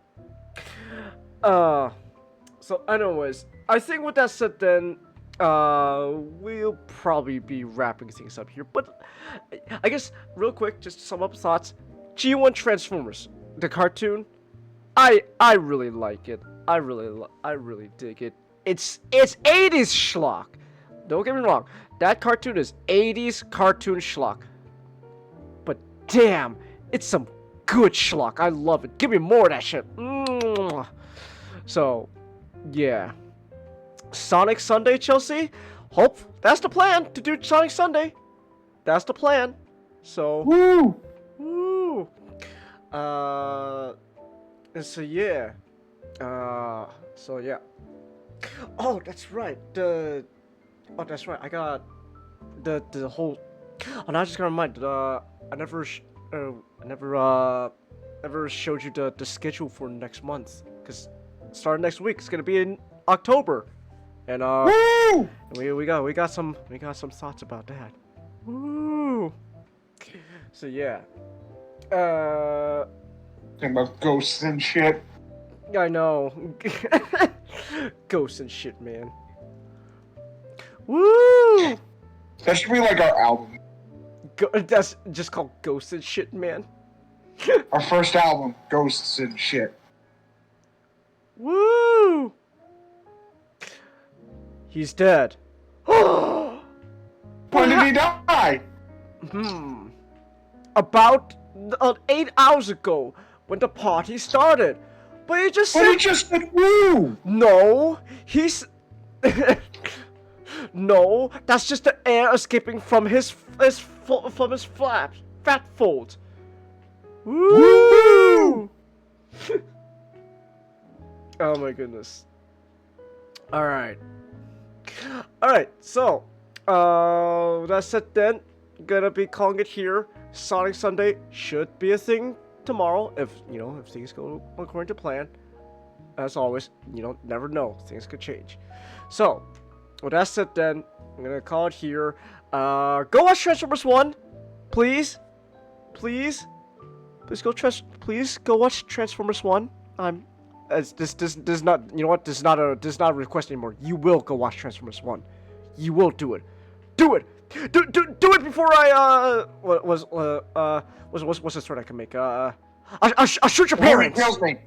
I'll kill Nick. I'll kill Nick if you don't watch Transformers 1. Do it. Do it now. You die? It's not gonna be on your hands now. Exactly. You don't want Nick to die now, do you?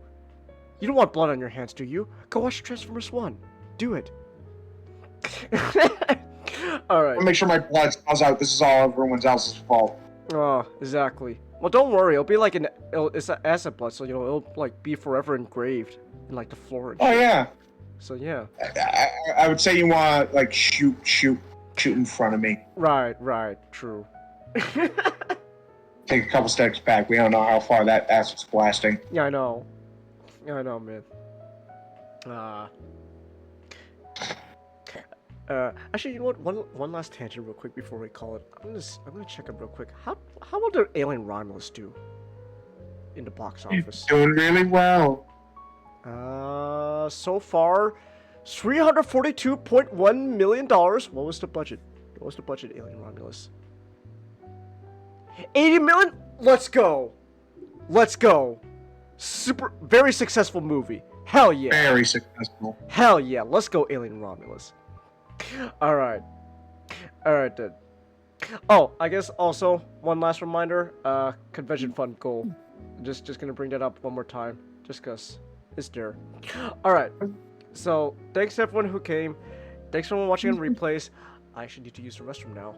Wow. This is what happens. You talk about Transformers for too long, and now you realize, I gotta use the restroom. Thanks everyone who came, and I'll see you all next time. Good night!